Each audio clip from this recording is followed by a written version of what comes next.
Welcome those who are joining us in the audience and those who maybe join us remote. At this time, as with every meeting, we always begin with invocation. And we'll ask that Councilmember Thompson, where did he get off to? Oh, there.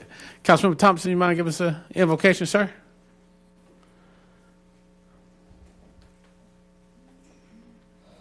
Thank you, Mr. Mayor. Let us pray.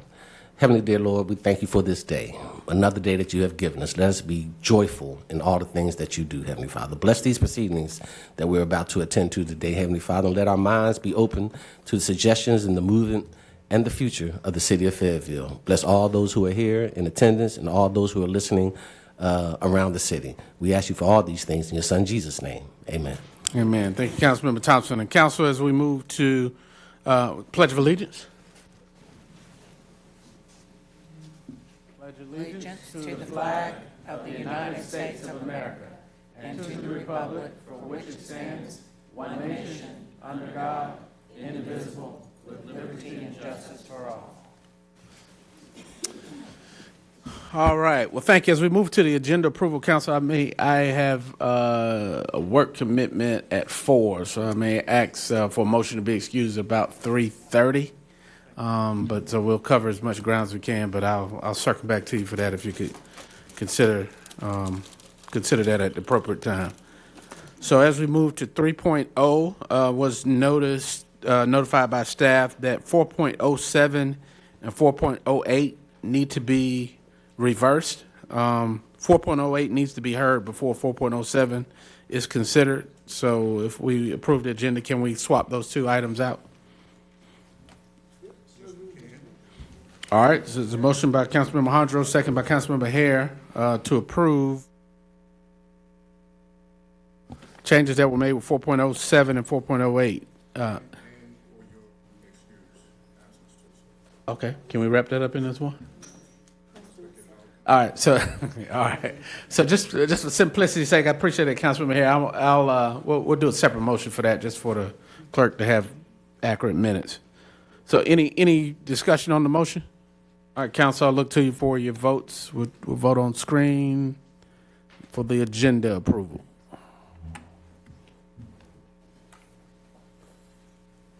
All right, we're missing one. All right, motion carries unanimous.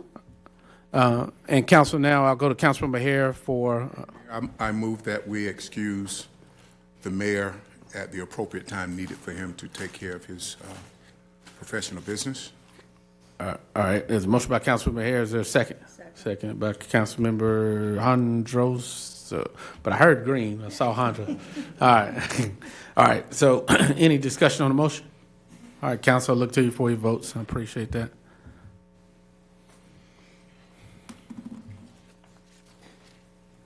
All right. Motion carries 9-1. Those voting opposition is it you, Councilmember McNair? I'm just kidding. All right. All right. So motion carries. All right, Council, moving to 4.01, crime deterrent opportunities in partnership with Fayetteville Metropolitan Housing Authority. Hello, how are you? How's everyone today? Good. You can come on up to the podium, Aaron. This is Aaron Swinney, police attorney. Good to see you again, Madam Attorney. Good seeing everybody. This is my first time presenting in front of council and using this software.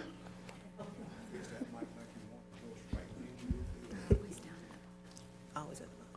So whichever one is yours. Is correct. Thank you.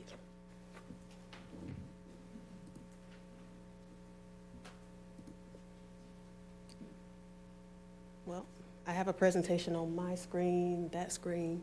Okay, now they're all up. This was a request by council to explore ways that the city could work with the Fayetteville Metropolitan Housing Authority on ways to deter crime. And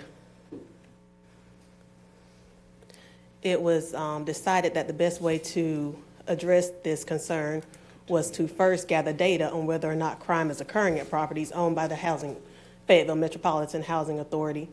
And then second, to use that data to engage with the Fayetteville Metropolitan Housing Authority on potential crime deterrent partnership opportunities if it's decided to be necessary. So just to begin with some quick facts, that there are currently 138 properties total under the Fayetteville Metropolitan Housing Authority. And these 138 properties are monitored by what's called the Neighborhood Improvement Team, or NIT. The NIT consists of 4 officers, and it was created through a contract with the Housing Authority and the Fayetteville Police Department. These officers are employed by the Fayetteville Police Department, but their salaries are paid by the FMHA, and they receive benefits through the Housing Authority as well. And these officers visit the multifamily complexes daily and the scattered sites at least monthly. And just to backtrack a little bit, when I say these scattered sites, I mean single-family dwellings in comparison to apartment complexes. But they all fall under the 138 properties. Additional information about the Neighborhood Improvement Team. They are specifically designated to assist the FMHA. They patrol the properties, they conduct background checks on new tenants, they assist in maintaining the trespass list, conduct apartment checks with the housing managers, they attend the hearings for tenants, they provide traffic enforcement, and investigate both misdemeanor and felony incidents that take place on the Housing Authority properties.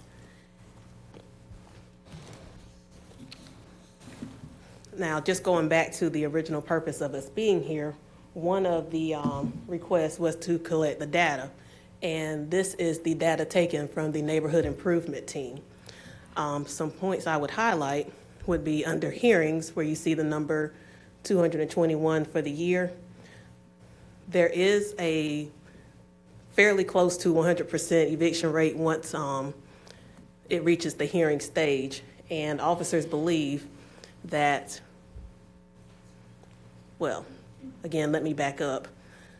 The data that you see here suggests that the crime rate of the Fayetteville Metropolitan Housing Authority is actually lower than the remainder of the city. From my time being placed with the Fayetteville Police Department, I would say that the year-to-date data for the Housing Authority is possibly right at the weekly data rate of the actual city. So with that said, I would say again that the crime rate of the Fayetteville Metropolitan Housing Authority is lower than the rest of the city. You also might be curious as to why there is an increase from 2023 to 2024 in all categories. And that increase is because back in 2023, they were still operating under COVID restrictions. Right now, those restrictions have been lifted, so officers are able to better serve the area, which would explain the, again, increase. Also, the traffic stops and field contacts that are listed for 2024 are not noted in 2023, because this is the first year that the data for these two specific categories have been separated from the remainder of the city.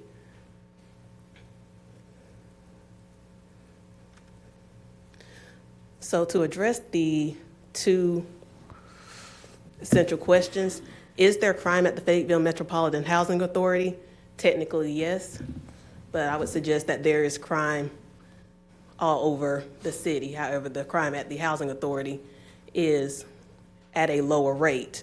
In terms of the crime that is at the Housing Authority, they're not necessarily violent offenses. Speaking behind Lieutenant Bohannon, who's been over the NIT team for the past 2.5 years, it's his understanding there hasn't been a murder on the actual Housing Authority properties since he has been the lieutenant over this field. And the incidents that are at the Housing Authority tend to be more of a trespass or domestic situations that don't lead to violence. In terms of whether or not there's a need to explore partnerships opportunities with the Fayetteville Metropolitan Housing Authority, it's my understanding that there is already a partnership in place, which is the NIT program that I was speaking about earlier. But of course, if it is council's request that additional opportunities be explored, of course, we will do our best to fulfill those obligation or fulfill that request. And I'll be happy to answer any questions. at this time. I do have a question, and I'll come to Councilman Hare. So, Madam Attorney, thank you for that. I'm looking at a July 12th WTVD special on this particular Cross Creek Point. And the title of it is, "I'm Afraid for My Life." Tenants at Cross Creek Point said after constant shootings. And so the young lady described having her car shut up numerous times, 2 shootings in the buildings that she occupies. And she quotes and says, "Every other day we have to duck and dodge. It doesn't matter day or night. We're horrified. We have kids playing in the park. How much longer do we have to have before something is done?" So in these stats, I don't see anything that says, so you mean to tell me that in none of the publicly owned spaces that Housing Authority has, we haven't had one shooting call, one, assault, one anything? So all I see now is background checks, application. This looks like the Housing Authority's records for notices for eviction, that kind of thing. So where are the criminal calls? Are they saying that there are no criminal calls in here? I believe they would fall all under the calls for services, which for the year to date would be 414. Right. And so I guess the part that I'm having trouble with is that would be useful information to really get an idea about what's happening over there. And you're talking 138 properties versus 62,000. So I don't know. How's the statement that their crime is less than the city's crime when they're a part of it? You know what I mean? So that's an unfair statistic, 138 versus that. So, and I know it's not fair to probably ask you that. Who's the police, Mr. Buchanan, you said? Lieutenant Bohannon. Lieutenant Bohannon. So I kind of wanted to know about the calls for service breakdown as to what the violent crimes were, because this was a news special, a couple of specials that talked about multiple shooting incidents. So I'm kind of curious to see how we reconcile those two realities there. I do not have that answer off the top of my head, but I will gladly try to reach out to Lieutenant Bohannon with the concern. Okay. All right. Chief, will you? Oh, okay. All right. Councilman Hare. Mayor, I was going to. Same thing. My concern was the same thing. I was going to ask about that because I had written that one down about the shootings. So I really won't go any further. You asked the questions that I was going to ask, but what I did want to understand a little bit better, you say we had how many police that do that on a regular basis as far as go through our public house? Did you say 4? 4, yes, sir. And once again, because I have spoken to a few folk, and especially those that are right there off Murchison Road at Rosemary, just a couple of days ago, of some shootings, and they weren't mentioned. So I was just wondering, I know that when it goes out into the categories, it is kind of listed how the categories are, but does it take away that it's this particular location? I don't, because normally we do get the location. So unless the people didn't report it, now they could not have reported it, but I was told on last Tuesday that there were shootings in the Rosemary, for example, community. And so that was just my same kind of concern. What does our officers say? Is it anything additional that they think that they may need to take care of our public housing, or do they feel that what we have in place right now is working?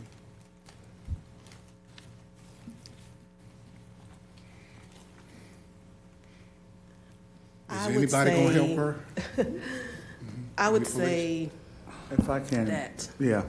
Chief will come up in just a moment, but what she was able to share with you was that we do this in partnership and under contract with the Housing Authority. Right.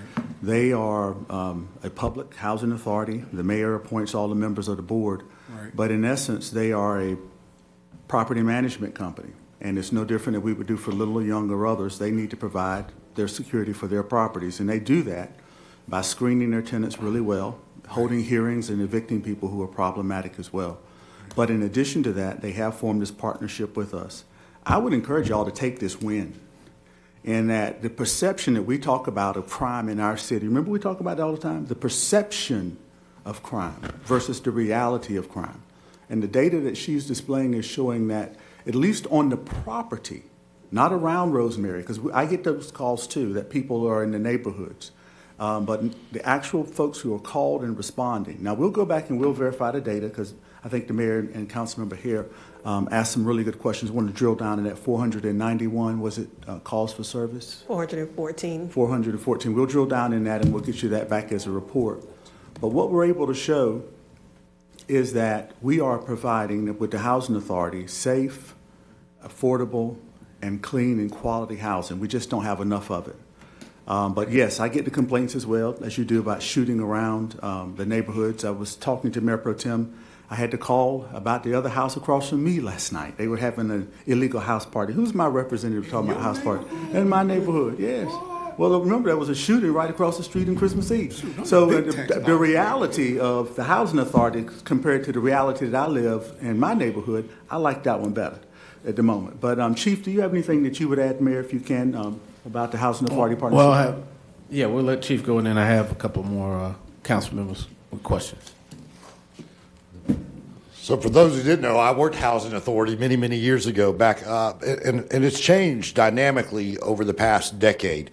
And what we've seen is properties such as the old Campbell Terrace, the old Groveview Terrace. Those were traditionally housing authority properties where we responded, we did the house checks, we did all those things for those individual neighborhoods. That responsibility has sort of transitioned away from the housing authority officers, and we do have instance, and I think it's good that we keep our officers within that housing authority to help do the background checks, to help make sure that they're getting into the right people, the people who truly deserve the assistance with the housing, to make sure that they don't create problems within those neighborhoods that they're in. But outside of that, as we look traditionally, where we may have had a lot more incidents years ago, they don't count towards some of those properties that went to other responsible areas, as opposed to falling under the Fayetteville Metropolitan Housing Authority. We currently have 4 officers that help them do their background checks. They do their on-sites. If there's a complaint, there needs to be an apartment check or a residential check with those. But they do the traffic stops in those areas. And remember, just because a 911 call comes from a location, that doesn't mean that's going to be the end-all, be-all location of an actual incident. We've had incidents where we were called to 123 Hay Street, where the incident actually occurred, 123 Morganton Road. But so when we actually cull through the list and we look at what actually occurs on housing authority properties, what is reported on housing authority properties, and what calls for service generate, I think that's where that breakdown comes that you're looking at here. So they may have heard of some shootings around Rosemary Street that weren't generally attached to a Rosemary Street incident. All right. What were the other questions? It was just a breakdown for the calls for service, but I think they have it. Okay. Because, and that would be helpful to understand that. All right. Councilmember Thompson and then Benavente. Thank you, Mr. Mayor. I just had a simple question. Out of the few number of housings, what were the 221 hearings for? The 221 hearings would be for violations to determine whether or not evictions were necessary at the time, based under the zero tolerance policy. Is that abnormally high? It just depends. If we're talking about a trespasser, that doesn't break those individually down, whether it's trespasser, use of drugs, an arrest that was made from that incident. That doesn't really break that down for us. In this slide, that's something we can get for future information. But the hearings are just, there's been some kind of an allegation of a violation, and that hearing is to determine whether it was a violation that was worthy of that eviction notice. Thank you. All right. Councilman Benavente. Thank you. Attorney, could you move to the second slide? The one after this. I feel like you had a slide that said, to describe a little bit about what the partnership looks like between you and FMHA, or the city police department and FMHA. Could you describe what that partnership, what that means exactly? With the It four. might have been the last slide where it might have been like what you were recommending we do. There it is. There is already a successful partnership in place through the NIT program. Could you say more about what that is? That would be the 4 officers in place Oh, that I see. monitor the crime in the area. I see. Thank you. Thanks for that clarification. Yeah, I think you said that it was almost 100% of the time that they go before a hearing that an eviction occurs. That is my understanding, yes. I mean, that to me sounds like when an issue does come up, and obviously there's evidence for it, it gets addressed, you know. So, I mean, it makes sense to me that, you know, this area has got positive numbers compared to the rest of the city if, you know, they're sort of nipping these issues right there in the bud as soon as it happens. I think beyond that, this is another reason why we need a comprehensive approach to public safety because, you know, unfortunately our law enforcement really can't respond until someone gets hurt or somebody, you know, shoots that weapon. But if we want to get to the root issues of what is driving people to want to pick up weapons and, you know, that's what our Office of Community Safety is going to do. I think there'll be an opportunity once we have our director in place to have conversations with FMHA about what kind of programming we can do in that area. And that's going to bring us to maybe addressing some of those concerns in that article that you had read, Mayor Colvin. I think that the law enforcement partnership right now is working as intended if the evictions are happening at almost 100% of the time. Thank you, Councilmember. And I did have a side bet going on with Councilmember Green that you were going to say OCS in this first comment. So thank you. I'm just kidding with you. All right, Councilmember, did I see another hand? All right. All agreed, buddy. All right. Thank you. Appreciate that. Thank you, Chief. Thank you to legal and to Ms. Dawn Driggers Weeks. Ms. Weeks, she'll kill me about that. I'm sorry, Ms. Dawn. But thank you. Appreciate that. All right, moving to item 4.02, Text Amendment, Chapter 30.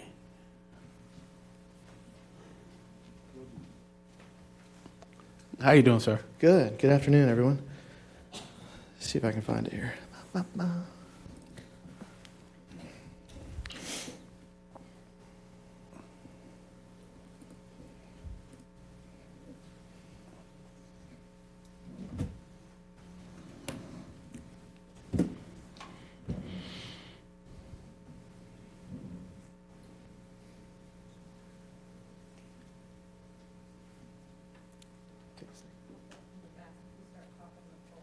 Okay.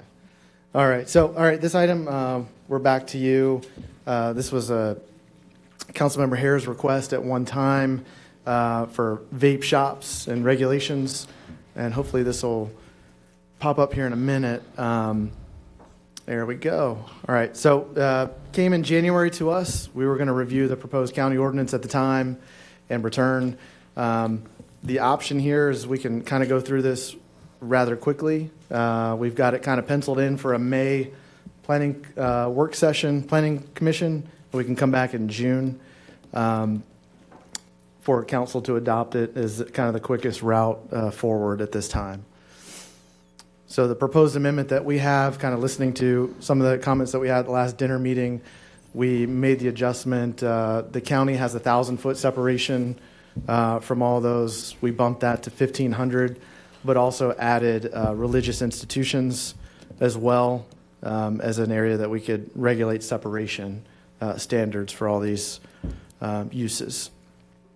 So some of the highlights, we would allow it in our commercial districts, the neighborhood, LC, the CC, sort of our commercial districts outside of O&I.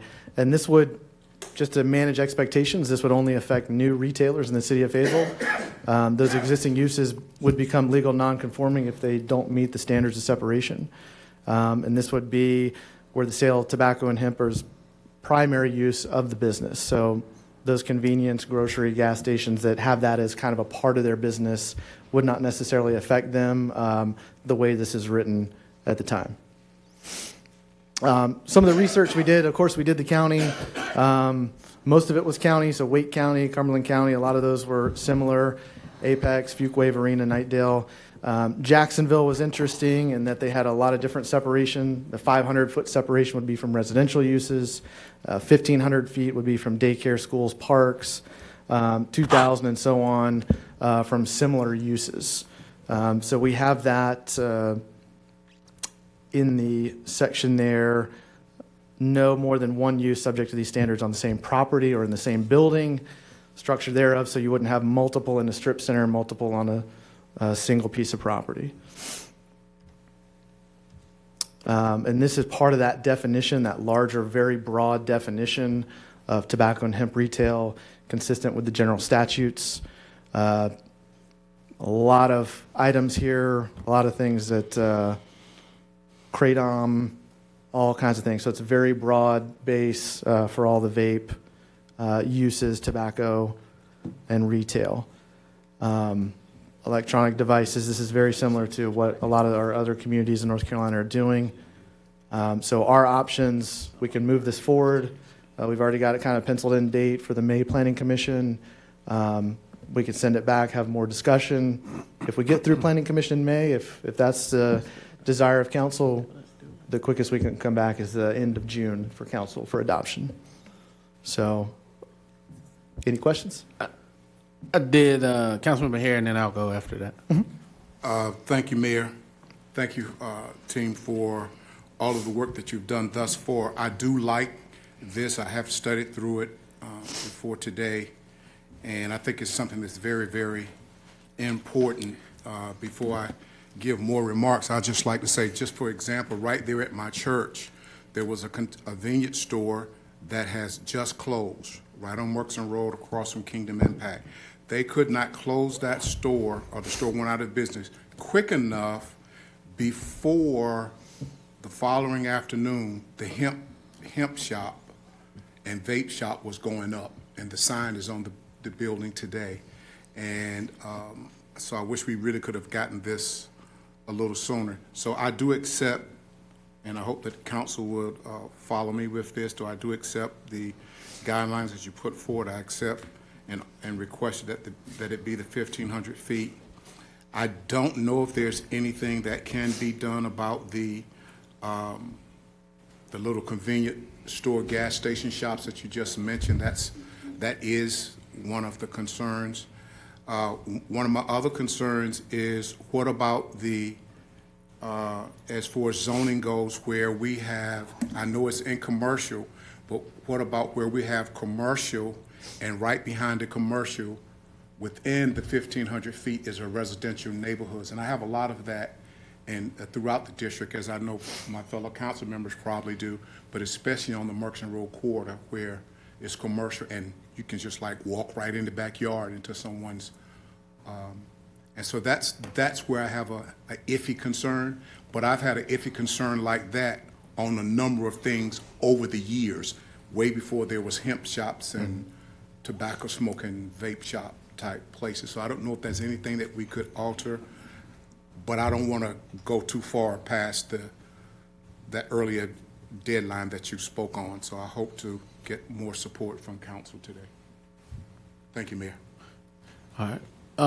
So, question I had, I see here the exclusions were convenience stores, right? And so a lot of these shops that come to mind that I'm thinking about have tobacco, but they also sell chips and cookies and soda. So is that considered a convenience store?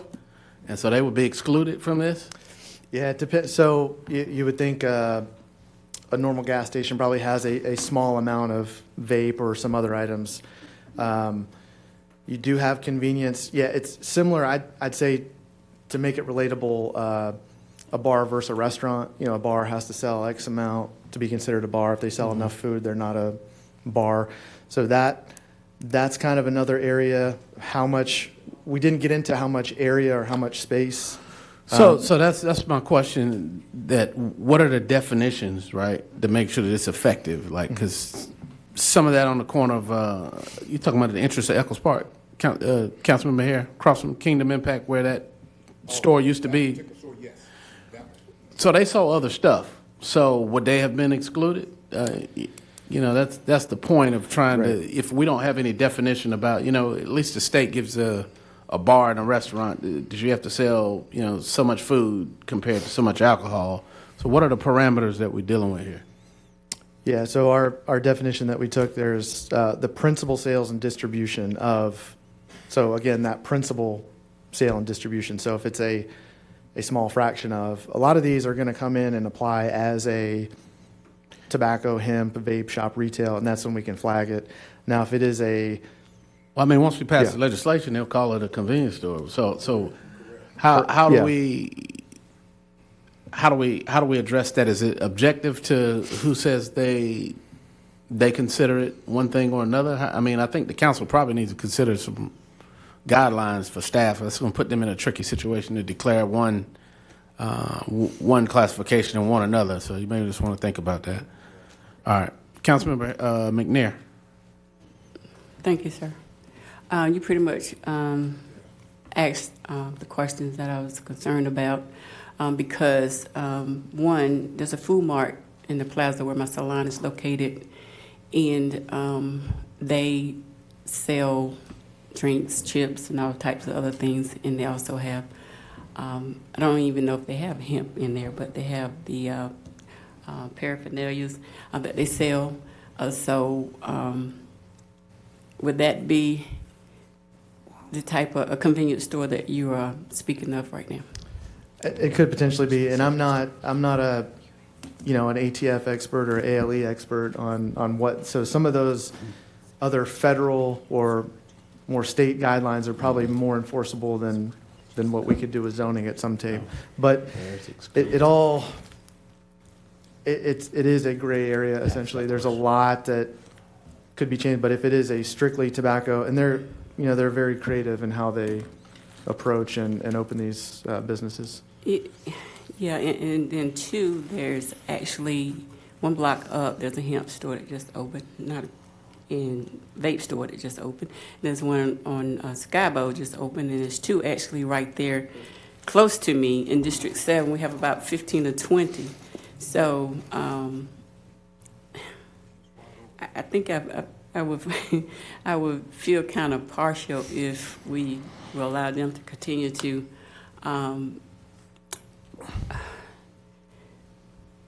continue as business as usual, and then prevent others from having the same opportunity. Well, this doesn't grandfather clause them.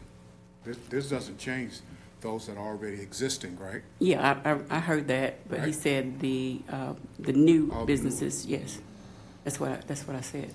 It's all new, so if they swap out and change out, yes, expand and. All right, Councilmember Davis.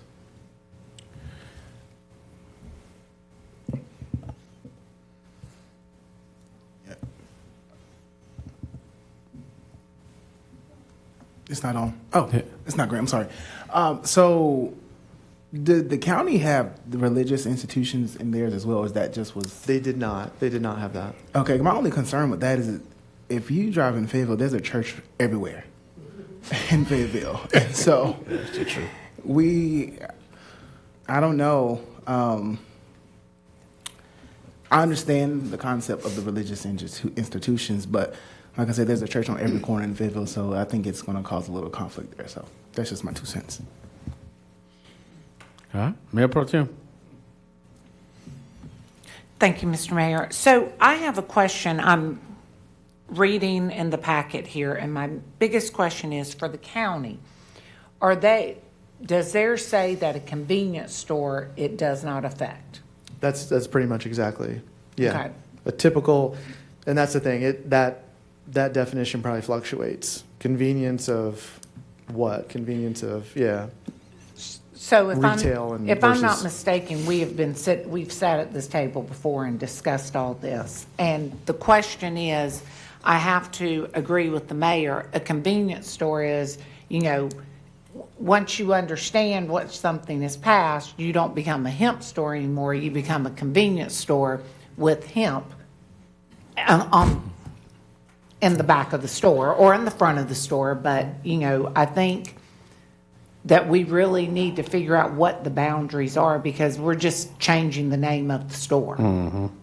That's all we're doing if we do this. All right, Councilman Hare. Then could we look at it and specifically, even regardless of what the name is, if it sells that product, Can we make that be the difference in the definition, in the hemp, whatever all the product names are that you were mentioning here, be a part of the description period as far as if it's a convenience store or a hemp vape store? Yeah, I completely understand. I think in the proposed amendment, maybe adding potentially another line there that is a devotion of a certain amount of space or square footage to would probably, that sounds like what you're asking. So we could say it's where we're saying it's principal use, you could devote a percentage or square footage to that use.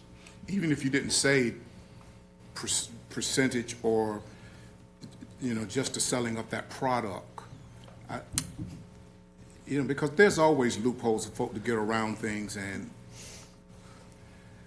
but if you think that works, that's something that I'm leaving to you guys to help lead us on more. I think if we get to a square footage of the store or percentage of the foot, that's something else that can be fluctuated and changed around versus the tobacco and hemp store products. Just in general, right? Yes, sir. Okay, Well- so, yeah, I think you could easily say a grocery store that has this, it's principal grocery store. When it gets down to that specific use, if it's not a use associated with a gas station or retail, it's standalone. Yes, sir. Perhaps that's more the ones that we can focus on as being principal. Well, and I think maybe as council, this is good discussion as we discuss that, and I got to go to Councilman Hondos, and then I see Councilman McNair throw her flag up again, but maybe you can come back with a couple of options. I think if we get into limiting it down to who sells specific products, that's going to be a little hard to enforce, and it may catch, some unintended consequences. If Food Line sells, I know they wouldn't, but if they sold a vape paraphernalia or something, it might be a little tough to do. But the square footage or the percentage of sales is what the state uses. But I'd be interested to see if there was a breakdown in those comparisons that you sent us. But I'll go to Councilmember Hondro. Thank you, Mr. Mayor.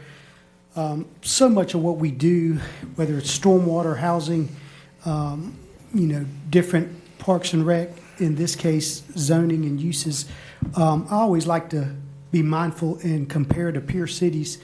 To my knowledge, there's a lot of counties that are doing such policy or ban, if you will, with so many feet between schools and different other uses. You don't see any of our peer cities. You don't see Raleigh, you don't see Durham, you don't see Greensboro, Wilmington, a lot of the cities that are commonly on our list of peer cities. So if you look on, I think it's slide 6, where you have the comparison with Apex, Fuquay, Knightdale, Zebulon, Jacksonville. You're talking, I think Apex has less than 60,000 people. Fuquay, Knightdale, and Zebulon don't even have 20,000 people. Jacksonville, I think, is 70,000 people. So at 210,000 people where we sit, I believe, you just don't see this in more urban areas. So are we going to be the big city and lead on policy like this, or are we going to follow, towns that are much smaller, 30,000 population? So I think it's a struggle in our identity. We talked about that at our strategic planning retreat. Are we a big small town or a small big town? In 2022, the federal government designated Fayetteville a MSA. So we're a metropolitan area, whether we want to or not. So the best thing for us to do is look in the mirror, embrace that we're metropolitan. Now, if critics want to say, well, we don't have other amenities that other metropolitan areas have, that's fair. So let's get after getting those amenities. Later this agenda, we have a theme park on the agenda. So we want different amenities, a river walk, a world-class aquarium, whatever that might be. We need to start planning as a metropolitan area. Metropolitan areas don't have bans like this. The difference between 500 feet in an urban area or 1,000 feet or 1,500 feet and a county or rural area is night and day. 1,500 feet in a rural road is just down the street. 1,500-foot radius in a city center, 1,500 feet blocks out almost all of Hay Street. So we have to be mindful of what our goal is and what we're trying to do. And if the goal is, hey, these businesses, their products are not healthy and they're unfairly targeting youth, but we're not doing anything proactively to teach the youth that, hey, these products aren't good for you. This vape stuff is poison, or these cigarettes are poison. I mean, as a former smoker, I started smoking when I was a teenager. Probably one of the worst decisions I ever made. The best decision was probably when I quit. But we're not doing anything to deter the use of these products except banning the businesses that sell them, where when there's a demand, someone's always going to fill the supply side. So if we banned all the stores and made them close down, then you're just going to have black market sales of these vape products. I mean, the country has been on a war with drugs for 30 plus years. We haven't won it, and you're never going to win it because we're not doing anything for the demand side. So as this sits, if we want to put for me personally, a certain distance buffer between schools, even some churches, because some of them have youth programs and daycares, I mean, I'm okay with that, but banning them from each other, arguably, one of the most unhealthiest things for us is fast food. And we see fast food restaurants right next to each other.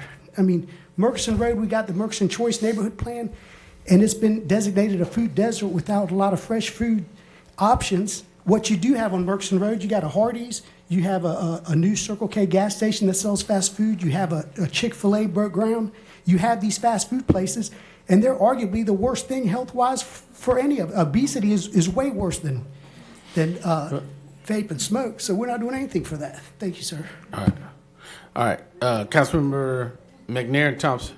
I just have a simple question. The problem with hemp, I don't think you talked about that, and versus tobacco, versus alcohol, versus unhealthy foods. So I think those are the things that really resonate with me when it comes to the hemp product. What are the issues with hemp?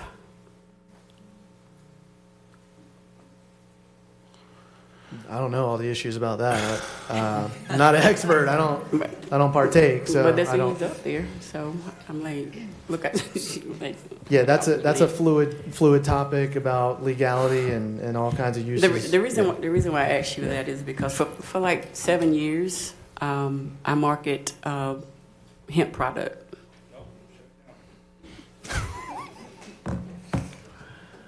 If it's not your principal, And there was nothing use, wrong with hemp product, so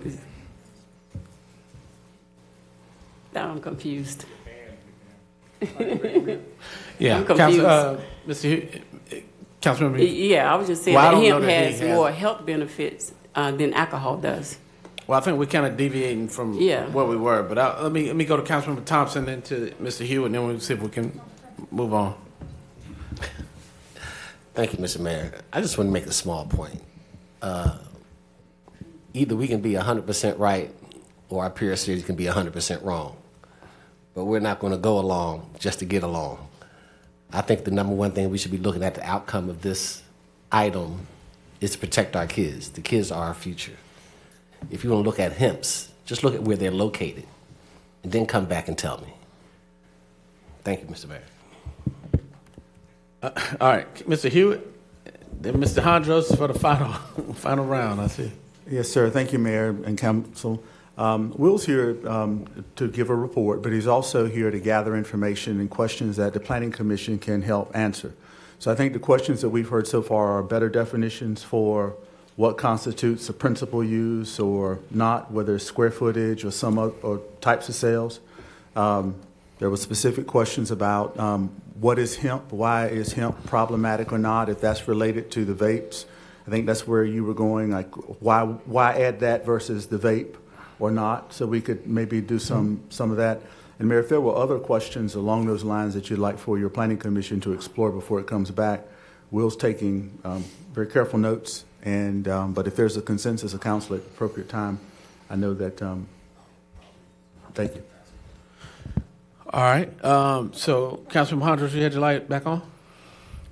Yes, sir. So these stores are everywhere. I mean, I have them in District 9 on Skyborough Road, right there in the Cross Creek Mall trading area. So to say they're in one area other than the other, it may be something else we're not looking at in that what does the UDO preclude in change of use where certain type businesses is very cost prohibitive for them to relocate in an existing facility, whereas a business such as a secondhand store, a thrift store, or in this case, a smoke shop or tobacco store can operate just about anywhere. So it's more of what we're preventing, making cost prohibitive through UDO policies than it is the proliferation of this particular product.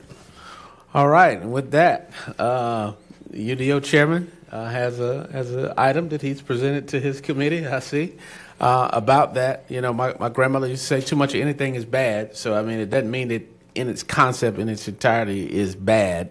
We're saying that the regulation of it is possible, and that's what the Planning Commission will come back with Councilmember Hare's request that had received consensus to bring a lot of the questions we had today to what regulation looks like and how can you do it in a responsible way. So with that, Council, I think, Councilmember Hare, you good? Yeah, I was just going to say, Mayor, that yes, I would like for that we direct staff to. Yeah, I think they send this to already headed in planning. that direction. You know. And Yeah, we're already scheduled for Yes. May anyway, Yes, so sir.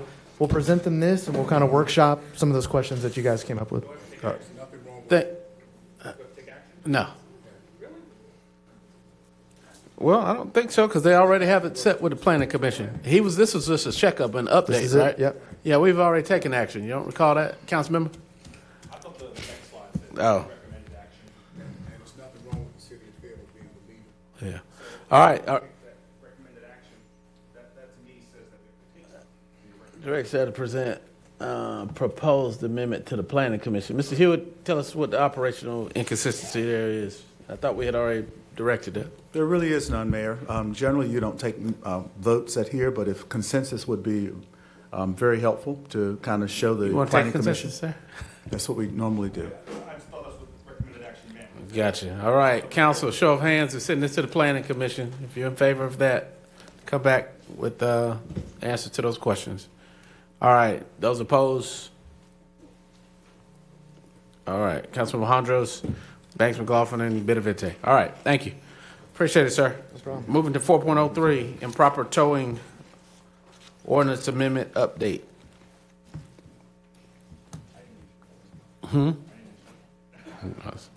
It's good. We don't want any uncertainty. Mayor and Council, this is Joshua Hall, Police Attorney. How you doing, Mr. Hall? Good afternoon, Mr. Got Mayor. a whole and crew, don't you? Council. All right, so I don't have all the bells and whistles of the PowerPoint, but I'll be brief. Recently, I had the opportunity to meet with Councilmember Ms. Green and the city attorney in response to this council agenda item request. So the city's current code of ordinances that's dealing with improper towing, what we are seeking to do is make an amendment to address three things. First, under section 24-249, which is currently where the improper towing ordinance is located, we are seeking to move that under chapter 16, which is titled the motor vehicles and traffic. Just seems to be it would be more appropriate to place it under that chapter. Secondly, we need to amend some of this language and basically just clean up the language in the current ordinance. And lastly, which is probably the most important, is the amendment is necessary to specifically list the size of the sign requirements to give sufficient notice to our citizens and people who patronize our businesses, as well as by requiring these towing companies to accept payment by cash, debit, and at least 2 major types of credit card companies. And just to highlight, this amendment would be in line with requirements and suggestions of a court case called King v. Town of Chapel Hill. So unless council has any additional questions, we will be asking the council to accept this amendment. All right, Councilmember Benavente. Thank you, Mayor Colvin. I just move that we accept this report. All right, there's a motion by Councilman Benavente, seconded by Councilmember Hare. or green? Green, all right. Discussion on the motion?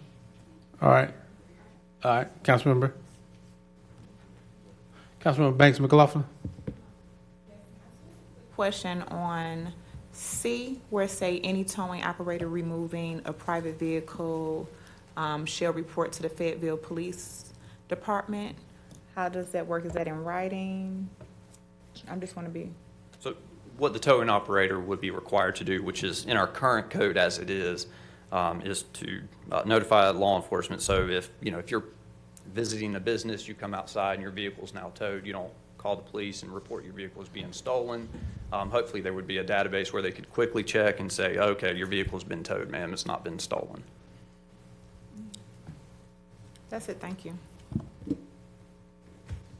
And didn't see any other questions. Just briefly, and you may have this in here. So I know there was a problem in District 5 regularly about it with notification. Did we make any amendments to the required signage and notification so that people know who towed the car, where it is, how to call it, how to find it?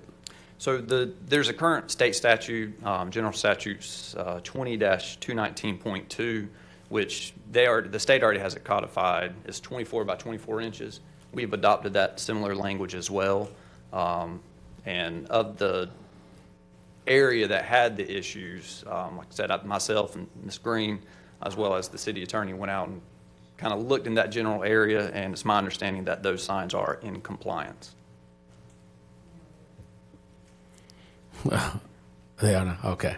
All right. Well, good. Sounds like that's problem is working itself out. Okay. Anything else, counsel? All right. Thank you, attorney. Thank you. All right. All right, council, moving to 4.04, storage of heavy trucks, trailers, and recreation equipment. Do y'all need action on that? Yes, sir. Just consensus, Mayor. We're just going to put it on the next agenda unless because you there's had any a question during the middle of it. All right, show of hands. Is there no other questions? All right, thank you. Mr. Harmon. Good afternoon, Mr. Mayor and council. Let's see here.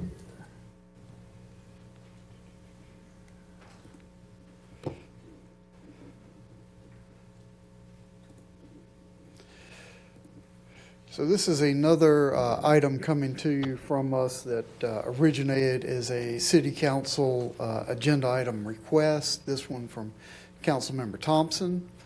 And this is a request for changes to the Code of Ordinances, Chapter 30, for the storage and parking of heavy trucks, trailers, and recreational equipment. Of course, this would be citywide if something is adopted and in all districts. So according to the City Council agenda item request submitted by Councilman Thompson, the proposal is an effort to get large vehicles, buses off private property, residential property, basically. These types of uses may create decrease in property values and can be a nuisance for the community according to the councilman's request. Any text amendment, again, would be created a citywide effect. And no decision has been made regarding potential impact of existing personal property that is otherwise currently compliant. Just as the previous item that Mr. Deaton was up here talking about with the smoke shops, any text amendments to Article 30 do have to go to the Planning Commission before coming back to City Council, so that would be the next step if y'all direct us to move forward. So as part of our analysis looking at this, school buses are currently regulated under our Chapter 30 -4D3T, storage and parking of heavy trucks. Under the U.S. Department of Transportation's guidelines, school buses are classified as a Class 6 motor vehicle or truck. Buses are defined as motor vehicles designed to carry 10 or more persons. It becomes a private bus once it's no longer transporting students. And as you saw up there, would no longer meet the definition of a bus if it had less than 10 seats, or seating for 10 people in it. One issue that we did come across in checking with the Cumberland County school system is that they do still allow some bus drivers to park buses at their own home overnight, and that most of our local schools are located in residentially zoned areas.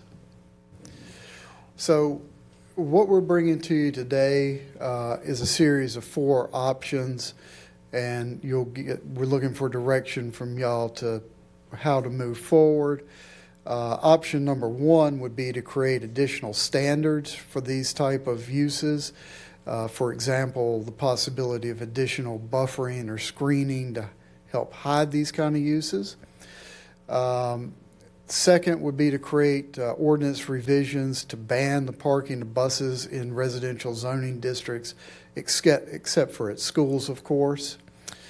The third would be to create an ordinance revision to fold in not only regulations for buses, but for other large vehicles and equipment, such as farm equipment and other things that are currently not specifically cited in the UDO. And then fourth would be no change and just continue to restrict bus parking to areas where they are currently allowed under Chapter 30. And Mr. Mayor, that concludes our presentation at this point, and open to any questions. All right. Do have Councilmember Thompson in here, and then Benavente. Thank you, Mr. Mayor. My first question would be, why is item T from 4D3T not a code violation for the bus? You can go to Chapter 30 to refer to that. Sir, I'm not a code enforcement officer, so I am not sure how they are looking at that section of code. I could see how what you're looking at, that's not a question that I could answer right at the moment. It's not in my field. Okay, well, let me ask you this question. In the Code 30, it describes buses as any vehicle originally designed, used, or transport of more than 13 passengers. How did your slide come up with 10 passengers? And how is it determined not to be a bus if it's less than 10 passengers? That's actually the federal definition of a school bus, or any bus, actually, for transportation. The federal Department of Transportation defines a bus as 10 or more passengers, and that includes the driver as well. So who determines that it's not a bus if it's less than that? The same code? Yeah, the same code. So that's a federal standard. Okay, well, let me read this to you, and this came out of Chapter 30 also. It says, except where exempt, the following vehicles shall not be parked or stored on private property outside of a fully enclosed building construction in accordance with the State of North Carolina Building Code. It includes buses. So if a bus is stored in the backyard and it's not stored inside a constructed facility, why is it not a violation? Again, my part today is looking at possible changes to this. I don't work in our code enforcement section. I'm not sure that we have anyone here from codes. Well, and the reason I'm asking these questions is because your recommendation is to not change. So I'm trying to understand, how did you come up with a recommendation if you're not fully vetted on? Well, it was our opinion as writing it that it already is covered. So let me just ask one last question then. In Chapter 30, it also states any vehicle over 8 feet long shall be no closer than 5 feet to the property line. If that's the case, then how come it's not a violation? I am not in disagreement with you, but again, I'm not the one. Well, the reason I'm asking these questions is because if it was a violation, we wouldn't be at this point. Thank you. All right. Councilmember Hare. Thank you, Mayor.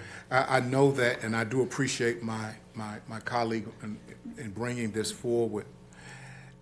I know that we've dealt with this over the years about 18-wheelers, trailers, and however many double axes, on and on and on. I just didn't understand why it wasn't already categorized there for some UDO protections or community protections already. Well, as our recommendation, number 4, with no change, we kind of felt as we looked at it that it probably was already being regulated by the UDO.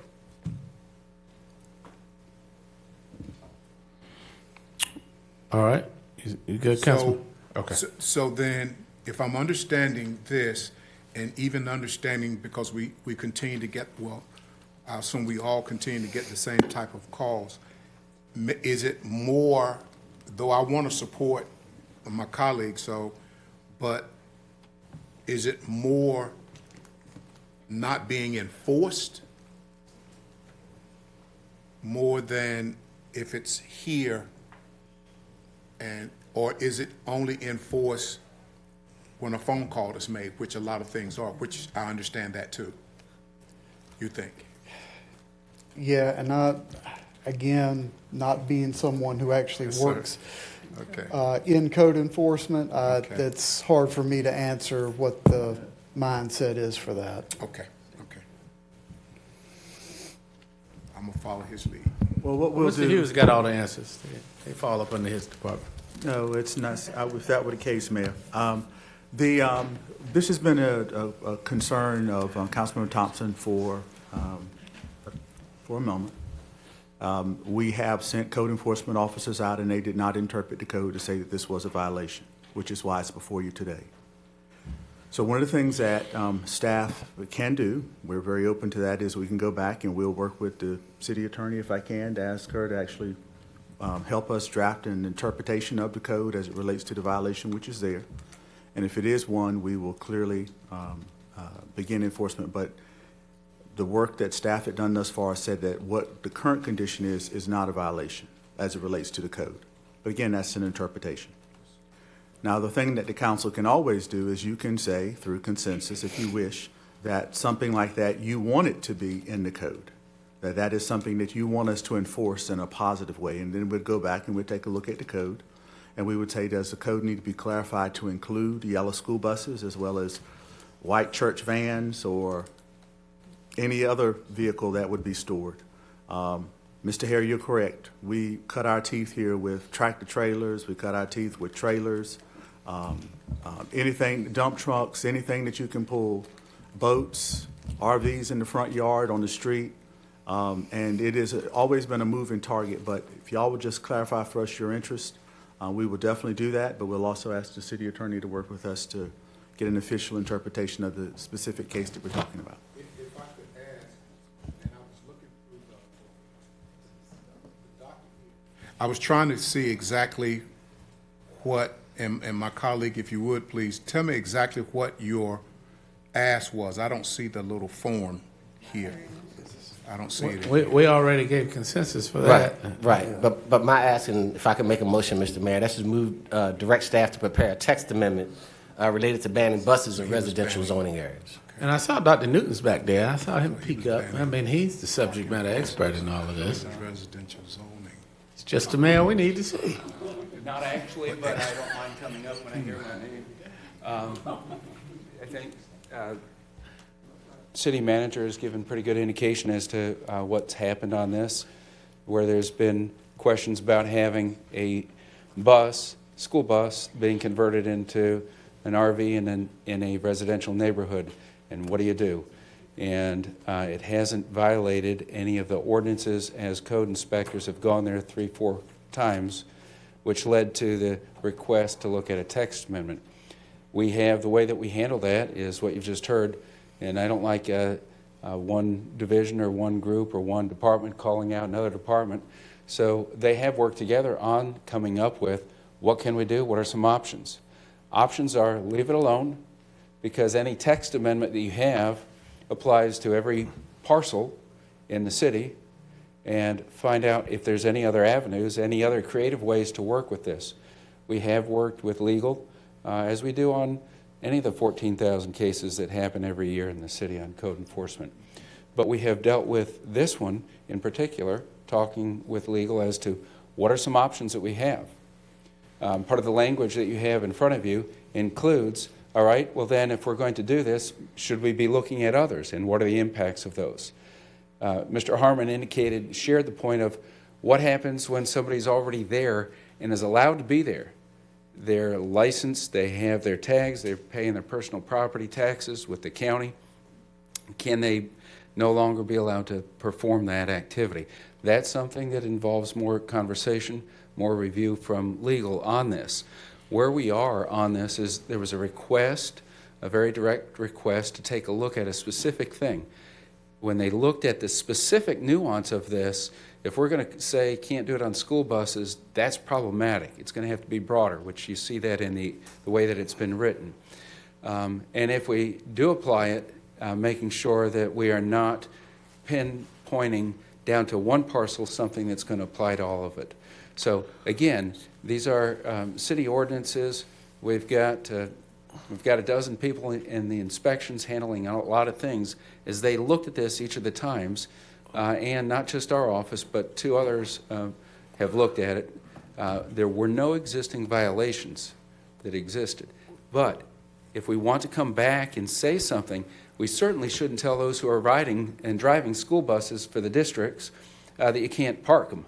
So we'd have to carve that out. We probably need to come in with some other language. If it's an RV that is a school bus, and because I was talking, my Google Analytics heard me talking, is now showing me all school bus conversions, and yours probably will too. That's how it is. But as we bring this in, I think the intent that Councilmember Thompson had, because the city council sets the ordinances, as long as they're compliant with the state, that's something that council could change. Yes. If need be, and I guess amortization, we've used that in the past, that you can say, 2 years or so many years to come into compliance if there's a change to address the older legacy That's issues. right. Okay.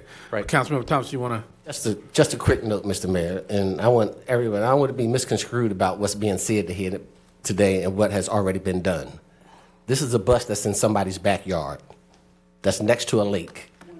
That one bus that haven't been moved in over a year, that's on the property line, that's out of state. That deters from the neighbors and the community. That can be seen from the street, from the entire community aesthetics. This is my council's request and my incident.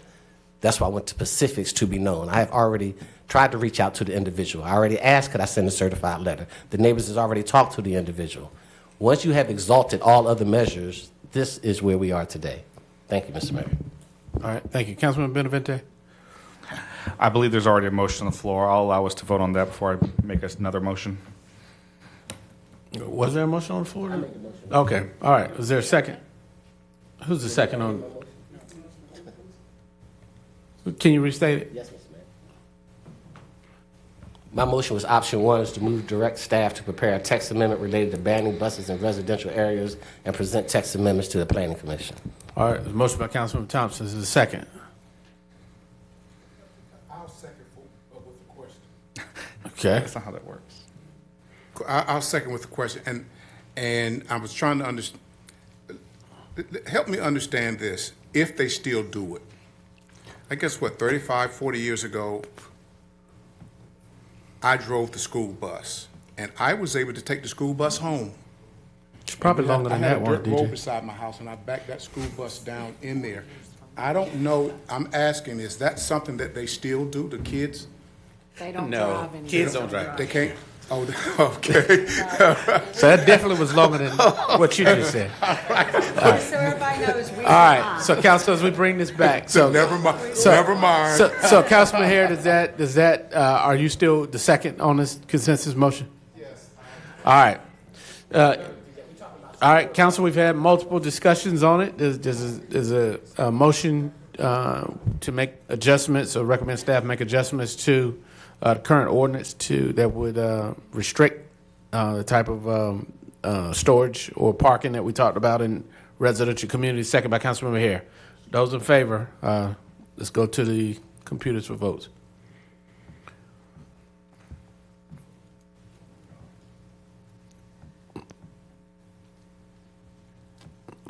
All right, everybody's voted. Motion is 5-5, so it stays as is. Those voting in opposition, Jennifer, you have that? Yes, sir. That's Congress, Jensen, Green, Benavente, and Baines McLaughlin. Okay, all right. So we'll pick it back up later. Thank you. All right, moving to Councilman Benavente. You said you? Well, no, I was just thinking that we had to now say that we weren't going to change anything, but I think I'm over speaking and I should just leave. Can we have another motion come up, or is that against, because everything's Before we move to changed the next item, if you plan to do that, I would do that. Because right now, no option has been selected. All right, was there a counter motion that was being proposed? Yes, because I would like to motion, and I don't want staff to have to do more work, but I do want it, stop looking at me that way.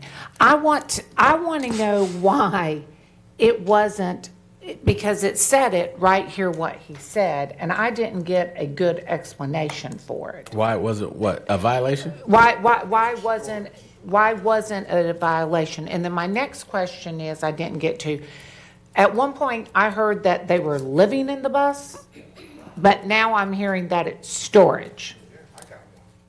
You got a school bus? That's not me, but I mean, it's Oh. storage. It's used for storage. You Oh. can't go no further than privacy. I've been out to people's houses. So I guess that is one of the questions that I would like, and how many do we have? Is it now considered a storage unit? When it's a problem, they got to fix it. When it's not a problem, Okay, but this is a problem. when it is, So to you, it's not a problem, but. All right.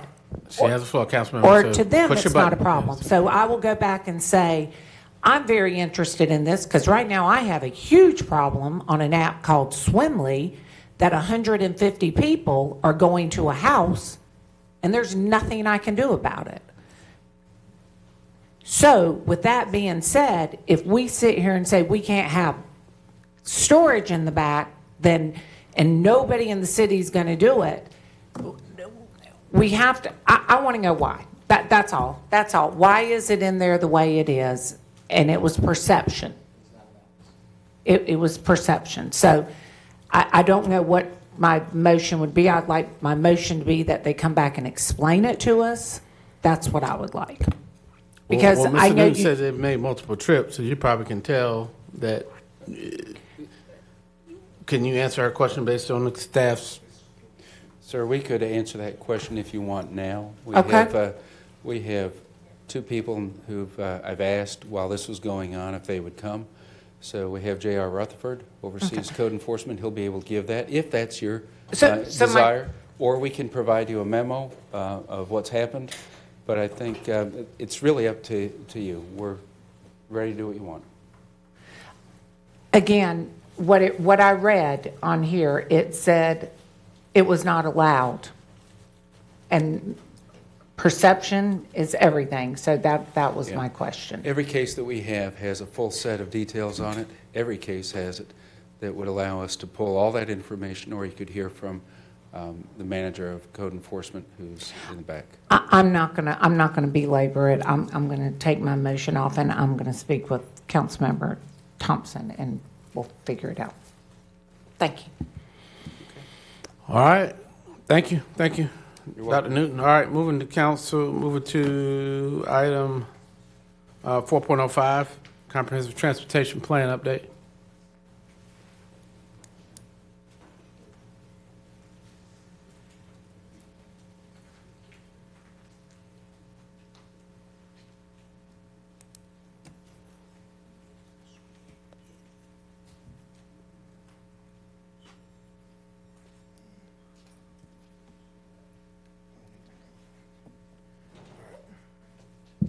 Good evening, sir. Afternoon.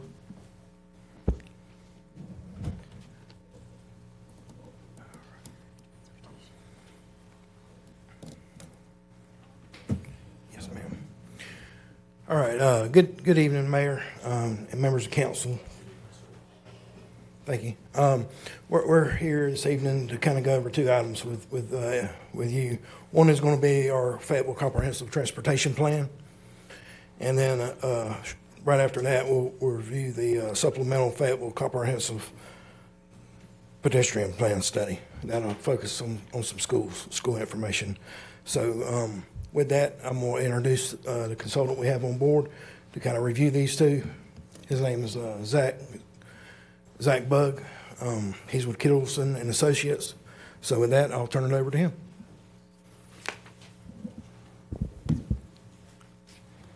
Hey, good afternoon. All right. I've got a few slides here. I'm going to try and go through these fairly quickly, just given the other things on the agenda today. But we'd like to overview the Comprehensive Transportation Plan that we've been working with the Public Services team for the last couple of years to work on this. So the purpose of the CTP is to document the status of the city's transportation system, providing data for transportation connectivity and corridor investments in the region, building on recent local and regional plans, consolidating capital improvement projects for transportation into one comprehensive list, and then giving the city an advantage in preparing items for grant applications because transportation funding, as you all know, can be very limited. Let's talk about the problem that initiated this plan. City council members have identified, based on residents' concerns, that there are issues with subdivisions with a single point of access into their subdivision getting cut off from the transportation network. This happens during major flooding incidents like hurricanes, major storms, during incidents such as vehicle crashes at the entrance to the neighborhood, or utility incidents. A problem that is precipitated because the city's street layout is predominantly local cul-de-sacs. I believe it's about 93% of the city is a suburban sprawl and not a grid. And this lack of connectivity places stress on those larger streets and also encourages automobile-centric transportation. So I want to go over the scope of work and really highlight two of the findings. We'll talk about the connectivity analysis as well as the strategic corridor analysis. We worked with an interdisciplinary staff review team for the CTP preparation, including staff from Public Services and Traffic Services, Development Services team, as well as emergency providers, including the police and fire chief. We met bi-weekly with these groups to talk about some of the issues with transportation around the city, as well as street connectivity in these single access subdivisions. The objectives of the connectivity analysis were to first identify these problem areas where connectivity was a concern, to enhance that emergency access to these single access neighborhoods and provide for multimodal connectivity, and develop an implementation plan so that the project findings could be implemented and have adequate funding sources. We also did a comprehensive peer city review of the Unified Development Ordinance when it came to planning subdivisions and street connectivity. The methodology for the study started with a list of medium to large subdivisions that had a single point of access. The city provided a total of 231 subdivisions that were identified across the city. You can see them highlighted here. That was then narrowed down to 100 subdivisions based on the individual number of units within the subdivision and the acreage of the subdivision. We then looked at up to 2 potential new street connections for each of these subdivisions for a total of 175 candidate street connections. We developed a customized methodology for ranking and prioritizing the single access subdivisions within the analysis study area that were based on these 5 factors. At the core of it was resiliency and providing a more resilient and redundant street network. But we also looked at 4 other factors, including equity, feasibility, community access, and multimodal access. The methodology was prepared based on a series of detailed data, which I will not get into today, but just wanted to throw these items up here. They were based on emergency access, most predominantly, as well as vulnerability to flooding and major climate events. We also looked at a few other measures for the other scores, which had to do with demographic and community resources. So I'll share one example here to show how we calculated each of the scores. You may be familiar with Buckhead subdivision, which is surrounded by several impediments to transportation connectivity, including the All-American Freeway, Buckhead Creek, and a railroad. It has one access to the surrounding street network, which is on Rayford Road, which you see there. It has 241 households. And so a household at the top of that blue line there would have to travel all the way down that blue line to get out from the neighborhood. So when there is a major emergency, the nearest fire station is actually very close as the crow flies to that house. But when there's an emergency, that fire station provider has to then go all the way around the neighborhood to access that unit. So we calculated a series of distances to all of these community resources, including the fire station, police stations, bus stops, schools, and other resources around the neighborhood. And what we looked at was what happens if we go ahead and put in a new connection. If we put a connection right there in the back of the apartment complex with a gate to separate the two properties, but provide that access, how much benefit would that give that neighborhood if there is an issue that required emergency responder? So we calculated that manually for each of the subdivisions within the study area and came up with a score. You can see how each of these factors, with resiliency score being weighted the most, contributed to a total score. In this example, Buckhead had a score of 0.45, and I'll get to that in a minute. We ended up taking the top 20% of the total number of connections and had a threshold of 0.44 or above to create a list of project recommendations for implementation with the intent of advancing these high-scoring connections toward concept design preparation and funding allocation within the capital improvement program at some date. But we have maintained the total list of 175 connections in case there is a need to prioritize the remainder beyond the top 38. We then narrowed that list of 38 to 17 remaining based on feedback from city staff to try and promote the subdivisions and the connections that join public-to-public streets, provide larger street connectivity within the network, prioritizing streets that are within the city limits or could be consolidated with other high-scoring locations. That got to 17 new connections. So I'll share another example here. This is Liberty Hills, which is an area that is developing just north of Shawcroft Road in the Kings Grant community. And we looked at having a possible connection between two streets that you see here that would also utilize a pedestrian tunnel and an existing culvert under Interstate 295 outer loop. This would help address some of the street connectivity and resiliency issues within the Kings Grant community, and it would also be partially paid for by private development, as you can see with this site plan.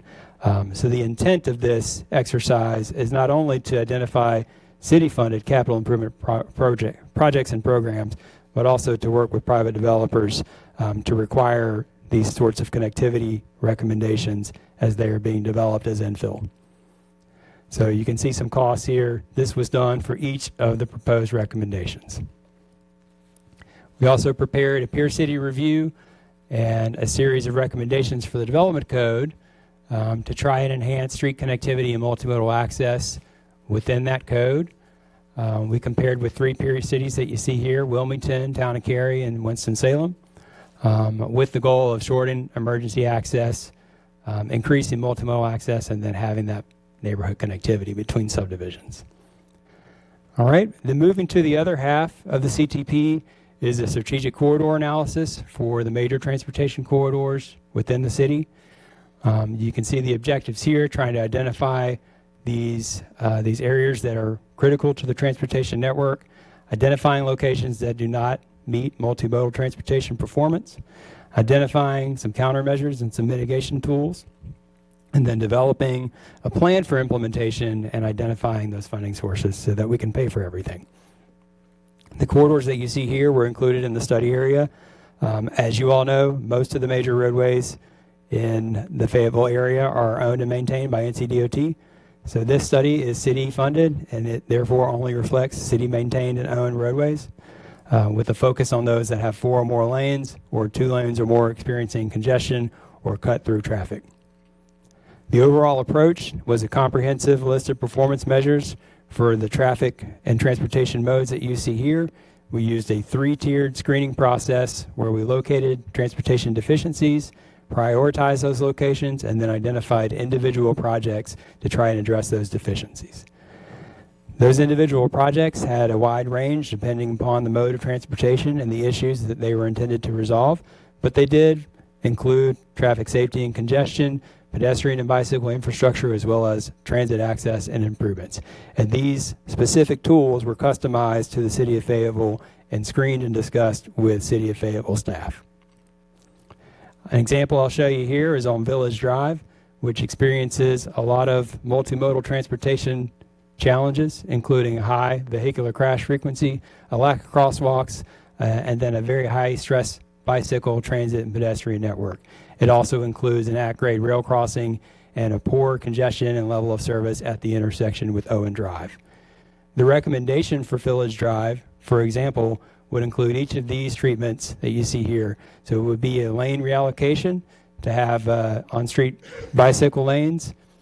It would have additional crosswalks with some signalization, improving crosswalks near bus stops, as well as the amenities near those transit stops. So in total, the recommendations covered approximately 14 of the 42 corridors within the study area. You can see them listed here. They varied as far as the impact and the scale of the improvements, but they were comprehensive and intended to address all users of the transportation network. So we have developed a cut sheet for each of these projects, as well as an intended cost, an estimated cost, and some intended funding sources for paying for these transportation improvements. So the next steps of the CTP will be to archive that full list of connections so that you all can move down the list as more funding becomes available.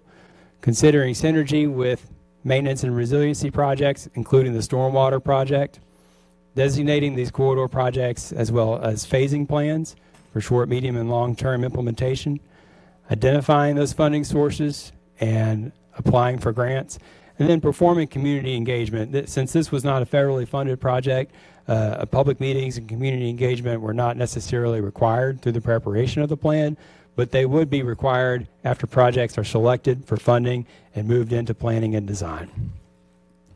So just to recap the goals and outcomes here, the CTP documents the status of the system. So as you all get complaints or questions about why is this street not being improved over this other funding and priority, you have that documented within your system.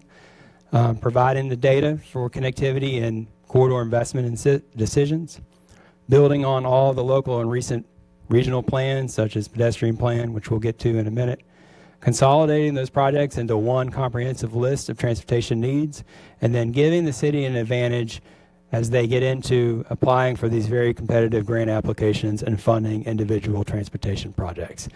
So again, I'll thank City Council for identifying this as a need and doing something about it. This is a unique study that, to my knowledge, has not been done in other cities, and it's crafted a customized methodology to address street connectivity. And at that time, I will take questions. Mayor Pro Tem? I'm sorry, I'm going to go to Councilmember Thompson. Thank you, Mayor Pro Tem. 2 questions. One is for the city manager, because this was brought up to us before, and my question was, how come Rayconda is not on the list? And I was told it was going to be on the list. Why is it not currently on the list? Rayconda, that subdivision was included in the study area. It was ranked with the other ones, and to my knowledge, it did not make the top 20%. What's the reason behind that? I don't understand. If it's... Well, let me ask another question. Okay. Why are some of these, or should I say most of these areas, in an area that holds water, i.e. Hidden Lake, i.e. Robin Hill, Kings Grant, but Rayconda not? It was, so flooding and resiliency was a big factor in developing this scoring methodology. And as we developed this prioritization, we were provided with data on the history of flooding in each of these areas. So Raycona having a history of flooding or these types of issues was included in that. And it was analyzed, but did not make the top 20% that are presented here. Nor did Loch Lomond, which is also in the same similar. Okay, my last question is, how come there's no funding for Robin Hill, Robin Wood estates? We have identified Robinwood, Robin Hill Estates as one of the top scoring subdivisions and have just developed a concept for what that could look like. We are now moving into an estimate for building that out and would then be moving into identifying a funding source for that. Okay, thank you. Okay, any other questions? So, of course, I have a question. So when I'm sitting here looking at the locations, and I guess I'm going to ask, these are just estimated costs, not what has been funded, correct? Yes, ma'am. This is just estimated costs. So as I'm looking at, so I'm going to go to Shawcroft, where we had the hurricane and we got shut down for about 2 weeks, and we got shut down 4 times last year. So as you're reading this, it says 113 homes.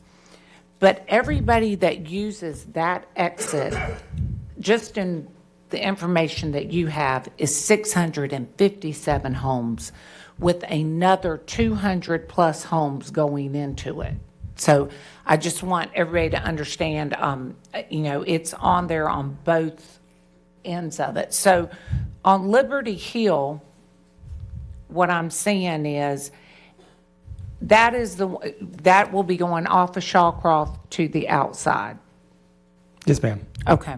All right. Thank you. Do we have any other questions? Councilmember Banks McLaughlin? Thank you, Mayor Pro Tem.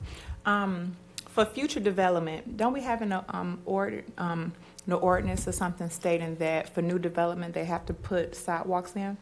So we're just going backtracking. So hopefully in the future, the new development, once they start building homes and communities, they'll have sidewalks. Is that accurate? Yes, ma'am. We identified 9 recommendations for the development code to try and prepare for these types of things. And this was going concurrently with some of the other activities. We had some periodic meetings with development services staff, but we went to them. These were suggestions. They were not code language, or they were not legal language, but they were provided exactly with that intent. Okay, I was going to say in the future, I would hope that council, we can figure out a way to put that in an order so that we don't have to use funding to provide sidewalks and connections for the community. And I'm assuming, because I don't see anything from District 8 on there, I'm assuming we have all the sidewalks we need. The sidewalk and pedestrian improvements will be included as part of the pedestrian plan, which just kicked off from NCDOT, the NCDOT study, and we will be presenting here in a few minutes on proposed supplement. Okay, thank you. So Councilmember Banks McLaughlin, just a little history, so my neighborhood, when it started being built, it was in the county. So it was built in county regulations, so therefore there's one way in and one way out. But now when we got annexed in, the growth but we have fixed that as for new development, correct, City Manager? Right? I think, yeah, that's been fixed, right? Yes. Okay, next. Any other questions? All right, so do we need to take action on this? I don't see. To receive the report would be helpful. One of the things, too, that I would say as council, if you're getting ready to do that, if you've had a chance to digest the study and there are likely some questions that you'll have, if you will, please let us know. Adam and the team are more than willing to go to be with each of you and discuss which projects are in your district and which ones made the top 20 and which ones didn't. So please let us know again if you have questions after you've had a chance to do a deeper dive into this report. Councilmember Benavente? I was just ready to take action and move forward. All right. Okay, a second by Councilmember Green. Consensus vote? I'm sorry, Councilmember Huntress, did you have a question?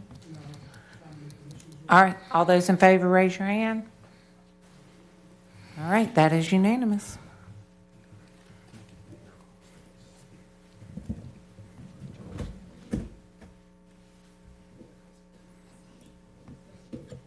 So we're on 4.07, that was 4.08, is that where we are now? 4.06, I'm sorry. Right, okay.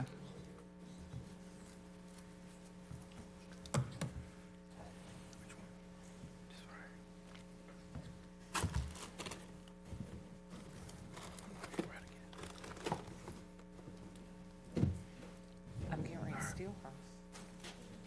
We're sharing the sticker right here.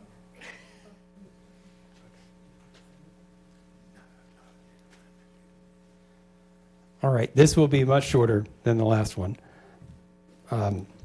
So this presentation is on the supplemental Fayetteville Comprehensive Pedestrian Plan, which Public Services has been working with us, so Kittleson and Associates, at the request of City Council and identification of a need for additional pedestrian facilities around schools. So there's an issue that's been raised for multiple years now through multiple plans in this area for walkability within Fayetteville and especially near schools. Major roadways, they create barriers between schools and the communities that they service and the children that commute to school by walking or biking. And recent planning efforts from the MPO and the city have all identified the need for these pedestrian improvements around schools. The NCDOT Integrated Mobility Division awarded a multimodal planning grant to the city of Fayetteville last year for a comprehensive pedestrian plan update. And we are leading that study. It is estimated to be completed in 2025. That update will be citywide. It will be a comprehensive pedestrian plan and result in 12 implementation-ready projects with cut sheets across the city. Due to the specific concerns around schools, the Public Services Group has identified the need for a supplement to identify additional projects near schools after those 12 projects. This would be developed in tandem with the NCDOT comprehensive plan, and then the recommendations would be in addition to those 12 projects. So we have circulated a scope of work for that effort, and I want to focus on just the first few of these. There are 65 total K through 12 public schools that have been identified either within the city limits or servicing city residents within their service areas. This does not include private schools, and they have not been included in the study with the idea that a comprehensive pedestrian improvement plan will serve all residents, not just those in public schools. But public schools have been identified as a particular area of detail. It will include a comprehensive sidewalk and crosswalk inventory across the city, also identifying an area where most children and their parents would be comfortable cycling, include a detailed plan review, a school policy and safe routes to school plans, and 2 days of field assessments. The schools will then be compiled into a master table of that data. And similar to the CTP effort that I described in the previous agenda item, we will work with city staff to identify some performance measures for ranking those schools from 1 to 65 in order of transportation priority. We will focus improvements to within about 1,000 feet of each school, but all of the data will be pulled from about a mile radius. We'll then move into project prioritization and recommendations development, identifying additional screening measures that could include spreading the improvements across the city, especially in disadvantaged areas, as well as the planning level feasibility of those improvements and public feedback. We will screen those against other program projects within the NCDOT plan and other regional projects. We'll discuss those findings with school staff and representatives specifically, and then we'll develop a list of additional 20 sidewalk and crosswalk projects to service schools. So the remaining scope here gets into the deliverables and how many meetings and community engagements, the number of city council presentations that our team will be making, as well as some contingency budget for just anything that pops up if there's a school we want to focus on in particular or a certain district. So the estimated budget for that is listed here, and we are going to be asking whether there is a consensus to move forward with this. The timeline would be about 10 months for completion of this, and it would be timed to wrap up right around the time that the NCDOT plan would be ending, so that the recommendations would not be duplicative. So the outcome of this would be a comprehensive list of pedestrian improvement locations near schools, having that detailed analysis and ranking of the schools in terms of prioritization and need. This would be the basis for future project programming and policy and implementation. And then we do develop engineers' cost estimates for all the improvements within the plan. So that would be shared at future council presentations. So with that, I'll take any questions. Councilmember Thompson. Thank you, Mayor Pro Tem. Once again, it's me, because this is my agenda item. I have one question and I have one statement. As I was thoroughly going through your presentation, you mentioned quite a few times near schools, around schools, a 1 mile radius around schools. I want to make it clear that our objective is to have connectivity to schools. That is one word that is absent from your entire presentation. Please do not come to us 10 months from now with the same presentation that was presented to us from a 2018 presentation. We want connectivity to schools. Speaking of that, explain to me how you prioritize the priority of the schools. That's a great question. So part of this is in the scope. Part of it is going to be part of the work of the scope is identifying that prioritization. So it could be a variety of performance measures. It could be the number of students walking to that school. It could be a history of pedestrian crashes, unfortunately. It could be the width of the roadways that service the school, the number of vehicles on that road. So it could be a variety of performance measures, which our team already has from that CTP we just talked about. So part of the scope of work of this will be taking all that information, coming up with a way to prioritize those schools, and we will share that with you all after it's done. Well, let me also just state that in my district, District 6, my constituents go to 7 different schools within the city. Myself and the mayor and I believe staff got a letter from a constituent that has raised money to put sidewalks on his block to go to Jack Britt. I think we should be able to do our best to make sure we take care of our kids that's going to school. Thank you, sir. Thank you, Councilmember Thompson. Council Member Banks McLaughlin. Thank you, Mayor Pro Tem. This is for probably our attorney or city manager. Is there a way we could partner with the county as far as funding or the state with these with pedestrian sidewalks? And the reason I said it because these are schools that's within, ran by the county. So, have we ever had a conversation with them to see?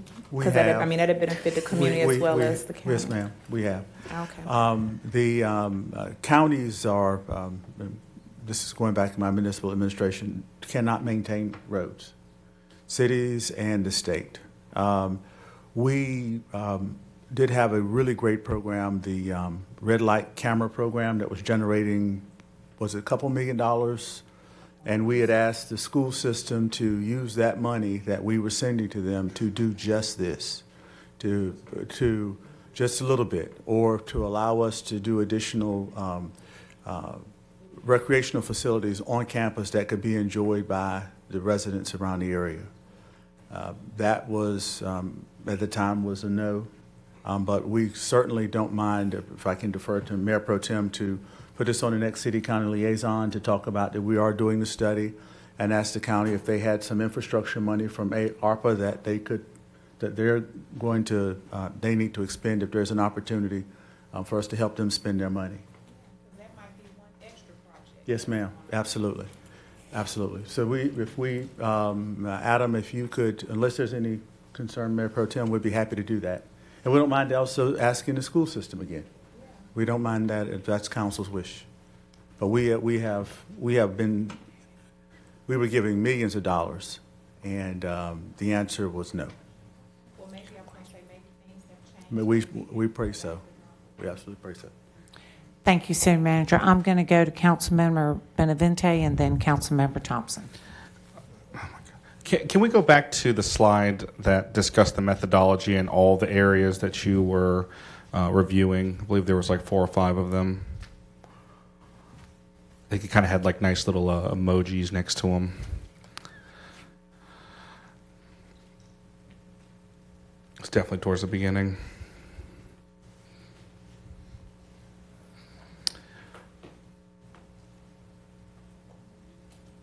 I thought I saw some fun shapes. that were- Possibly on the previous presentation? Perhaps it was, but I mean, so in this case, we still look at some similar categories. Yes, sir. And I guess I want us all to just keep in mind there's a reason why the professional staff doesn't just look at one factor or one category, proximity to schools, because we have to answer to all members of this city, folks who have children, folks who don't. There's a lot of, I think, categories that we're weighing appropriately, and we've weighed appropriately previously. And I feel like we should let our professional staff take that objective opportunity to let us know what works and what doesn't. What I don't want to say is that, any, category that benefits my district in particular is forced to outweigh any other individual council members, because that's going to be best for me and mine. I need for this to be a pedestrian plan that is sort of objective and not really keeping in mind, it's not dissimilar to the theory of gerrymandering. I could pick my constituents and make sure I get elected forever, or I can give it to a third party to make sure that there's compromise across the entire board. So feel strongly about that to our staff. Don't let us, prioritize one area because it would be good for me and mine. It needs to be something fair across the board. Let's know that we didn't tell you to bring back data that was unfair to everyone. So, Councilmember Benavente, I have a question for that. Are you talking about us picking for schools or I'm saying just that areas? It's never been the case that we told our staff, you better make every school connected as the first priority. In fact, we have many priorities, competing priorities, in fact, many different categories that we want to make sure that the data is driving us to the conclusion, not us telling our staff that they better come back to us with every school connected to every person's house. So I think I hear exactly what you're saying, but I will say that I know that this has been a challenge for the city and for children walking back and forth to school. And I understand what you're saying. I understand, but I can tell you that if you get out at 7 o'clock in the morning in any district, you will see children walking to school on grass, on where there is, holes, there's young kids, walking back and forth. And it's always been an issue for us. And a lot of it is safety. I understand what you're saying, that, we don't want to pick and choose, but I think that it has been a vision to have connectability to the schools. Sure, but I want to make it clear that we haven't necessarily said throw out the results of objective data in order to meet a very particular outcome, which is what I'm hearing you argue even now. Let's let the data lead us to where we want to where we ought to go, not necessarily where individuals want to go. We have done that a lot of times, and I can tell you, Councilmember Thompson and I about lost our mind up on the diocese that time because of that we had said, let's do this. So this is probably a conversation for after council, Probably but is. So we will go on to yes. Councilmember Thompson. And if I can sneak in just really quickly, I apologize. Thank you, Councilman Benavente. That's also one of the reasons we have Zach here, is because the data will dictate what you get. And that was one of the beautiful things about the earlier report we looked at about the one way in, one way out. It is so important that you focus on the criteria. Because once the criteria is set, the data falls where the data does. And so just as we saw before, now, once the data comes in, we all acknowledge that there will be some sidewalks which are easier to put in because you have right-of-way. You have a slope that is generous enough to put in a sidewalk. You may have plans from NCDOT to not widen that road. But the data will be the data, and that's one of the reasons that we've hired Kittleson, or partnered with Kittleson. And I can tell you as well, Sheila is a data wizard. That's all she relies on. And I don't know if you had something that you wanted to share before as well. I saw you come up. Right, and what I wanted to share is the solution to this problem is similar to a needle in a haystack. This is a very complex problem, and so as we develop prioritizations, as we look at the solutions, as we look at schools, we'll be coming back to you. I heard Zach say we'll come back in 10 months. No, in fact, we'll come back, not to disagree with you, Zach, we'll come back sooner than 10 months to give you a sampling of what our prioritization looks like and how the schools are bubbling up based on the prioritizations and the criteria that we've shown here. And as the city manager announced, said, we are it's a data-driven process, and we hope to rely on that.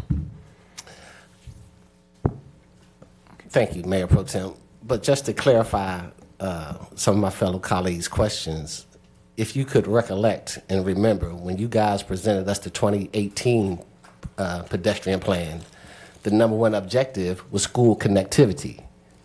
Let me repeat that again. The number one objective was school connectivity. So when we got the plan and none of the sidewalks was school connectivity, that's why we're here now, because none of it had connectivity. But that wasn't my question. My question was, as I was going through the slides again last night, I was glad to see that DOT is going to be part of you guys' collaboration. Also, the schools. What I want you to note is when DOT put in sidewalks, i.e. the sidewalks on Rayford Road, they didn't even ask the schools where they wanted the sidewalks. So please, you guys continue to do what you're doing and get with those school principals and let them tell you where they need sidewalks at and where the kids are coming from. Thank you, Mr. Mayor. Mayor Pro Tem. May I make a comment on that? So we have two plans. We have a state funded plan, and we have this additional plan, and they're going to run parallel to each other. The state-funded plan does not look at exclusively schools, it looks at multiple factors. This is in addition to that, focusing specifically on schools. And one of the things to note is that in this plan, we will certainly be working with the school systems. That is part of one of the driving factors of this particular plan, our city plan, which is to make sure that we're collaborating as much as the school will allow us to collaborate with them, with the school system to understand what their needs are. Yes, that is the interest, that we'll be using the GEO bond money to fund this project. Okay, do we need action needed? Just, I don't know if this is accept the criteria as outlined in the statute. Yes, so just give a brief recap or summary. We reviewed the purpose and need. We gave a brief background, a review of scope of work, timelines, and the outcomes that we're looking to go to get out of this. So the options here is that City Council provides consensus on the scope of work and the fee, or remand back to staff with guidance.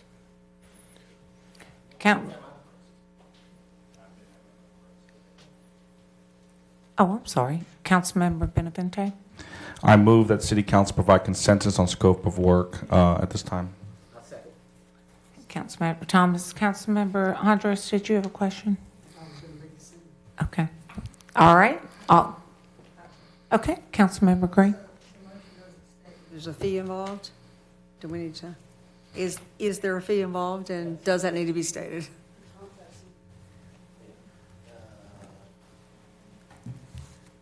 And fee.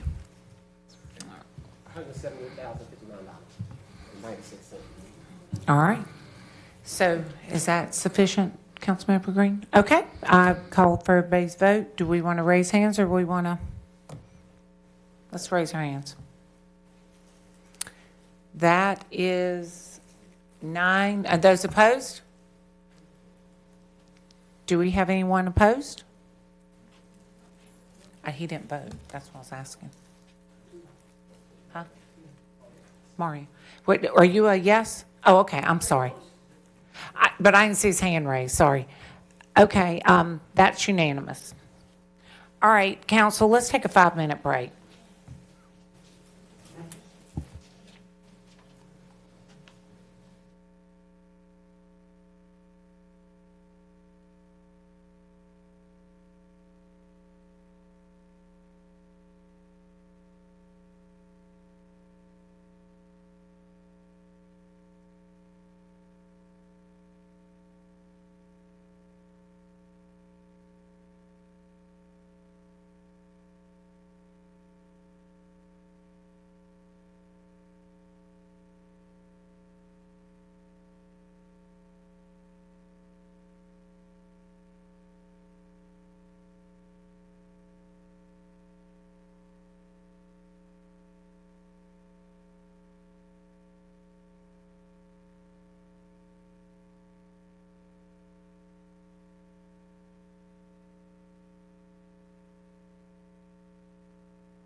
All right, council, if we could come back together and start the meeting.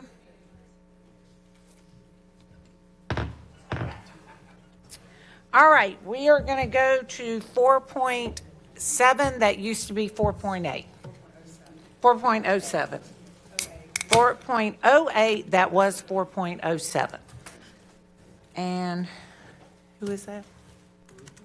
Oh, I'm sorry. And you have some news for us that you would like to share with everyone before we get started? Thank you, Mayor Pro Tem. Yes, my daughter graduated from vet school last week. And where did she graduate We're so from? relieved. North Carolina State. There you go. Wait, how do you do it? How do you do that? Oh. I went to state, but I never got the hang of it. Thank you. Yeah, that's so exciting. I was telling Mayor Pro Tem that it was so exciting I could barely think about this, but we'll get through it. So how do I get it on my screen, Jennifer? Yeah.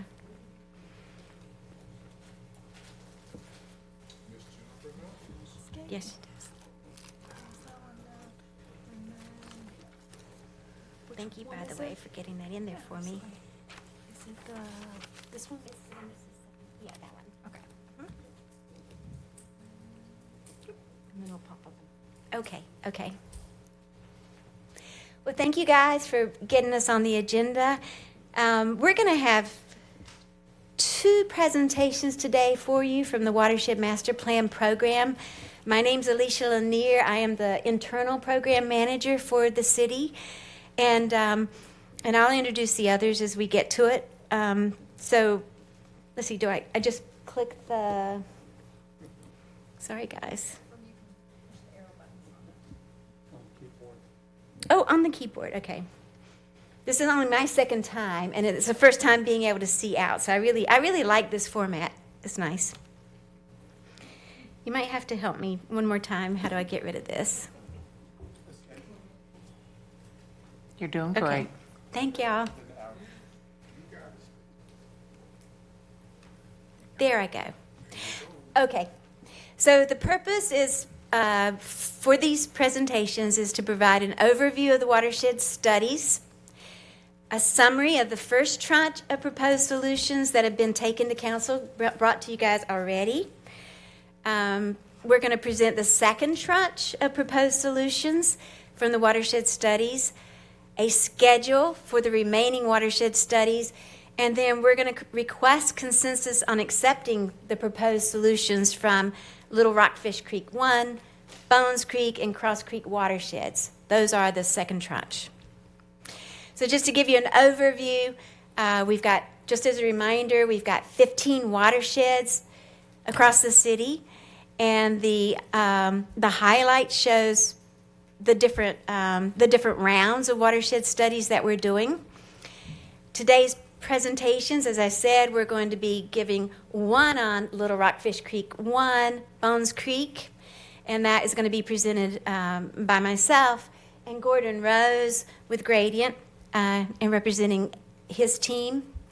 And then the second presentation will be given by primarily Matthew Jones, Hazen and Sawyer, he's here, and then Byron Reeves will close out the presentations.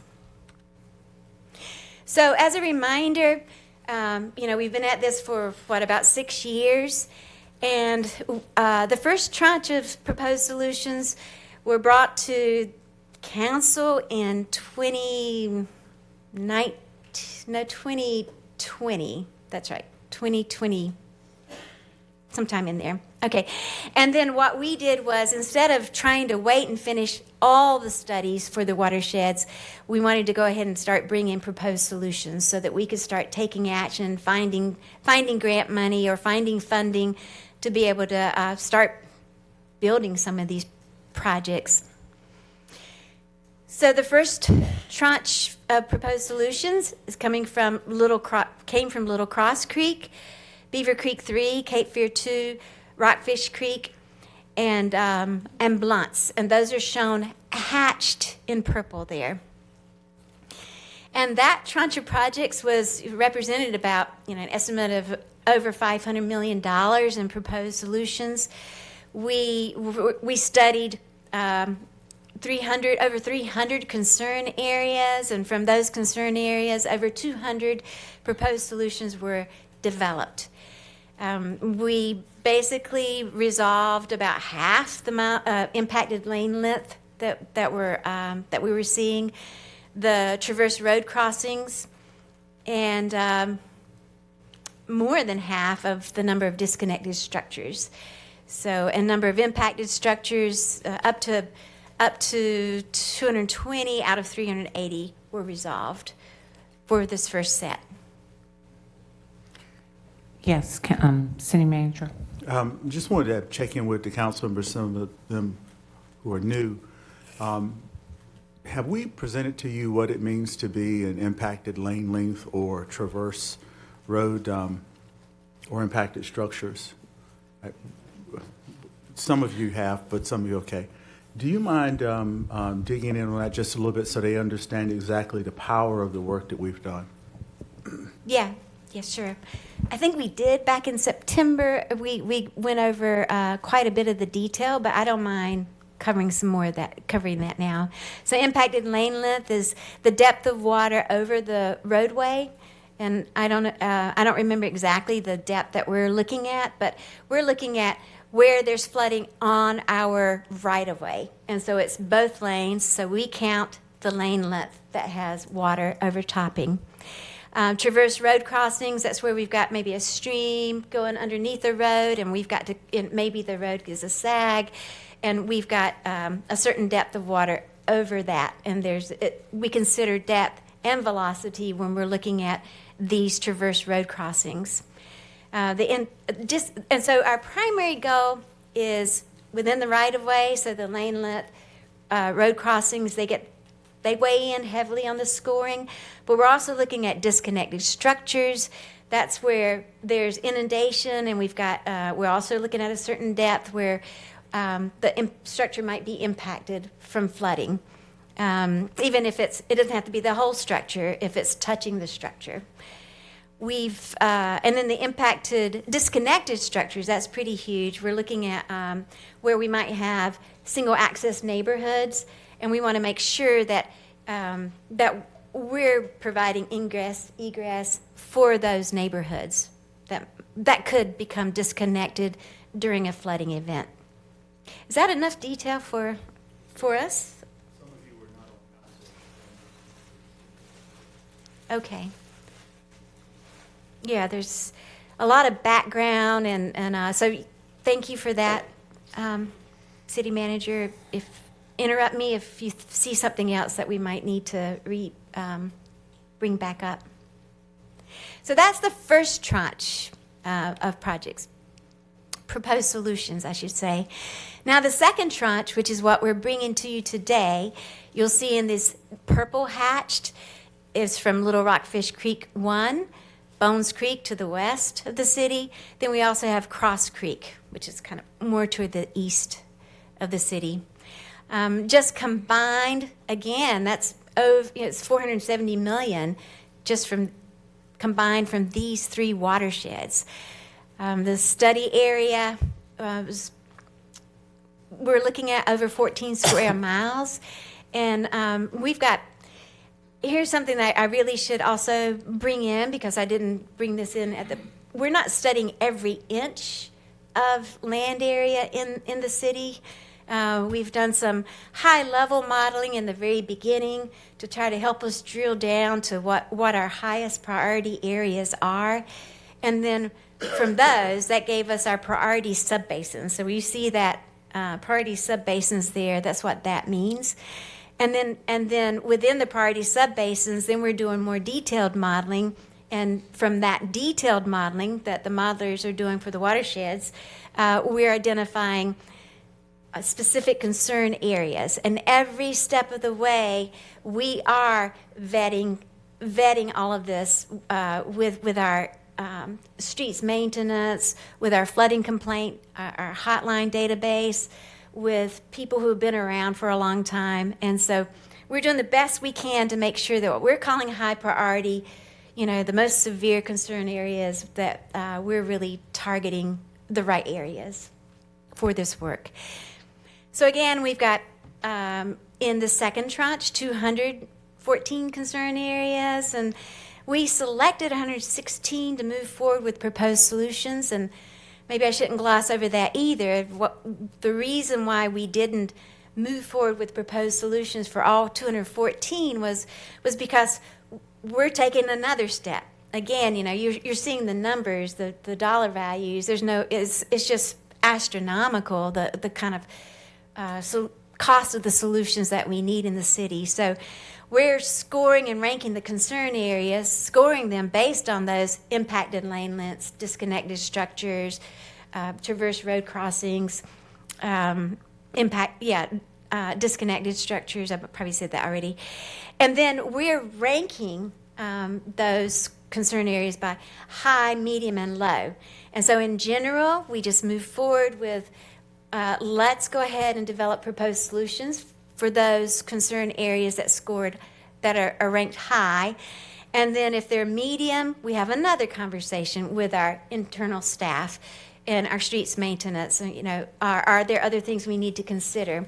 And then sometimes even if our modeling and our data all lead to a low score, if it's hydraulically connected or if there's some other consideration that we need to include, then we might move forward developing a proposed solution for that as well. So most of the time, it's all high. It's been about a half medium, and every once in a while a low.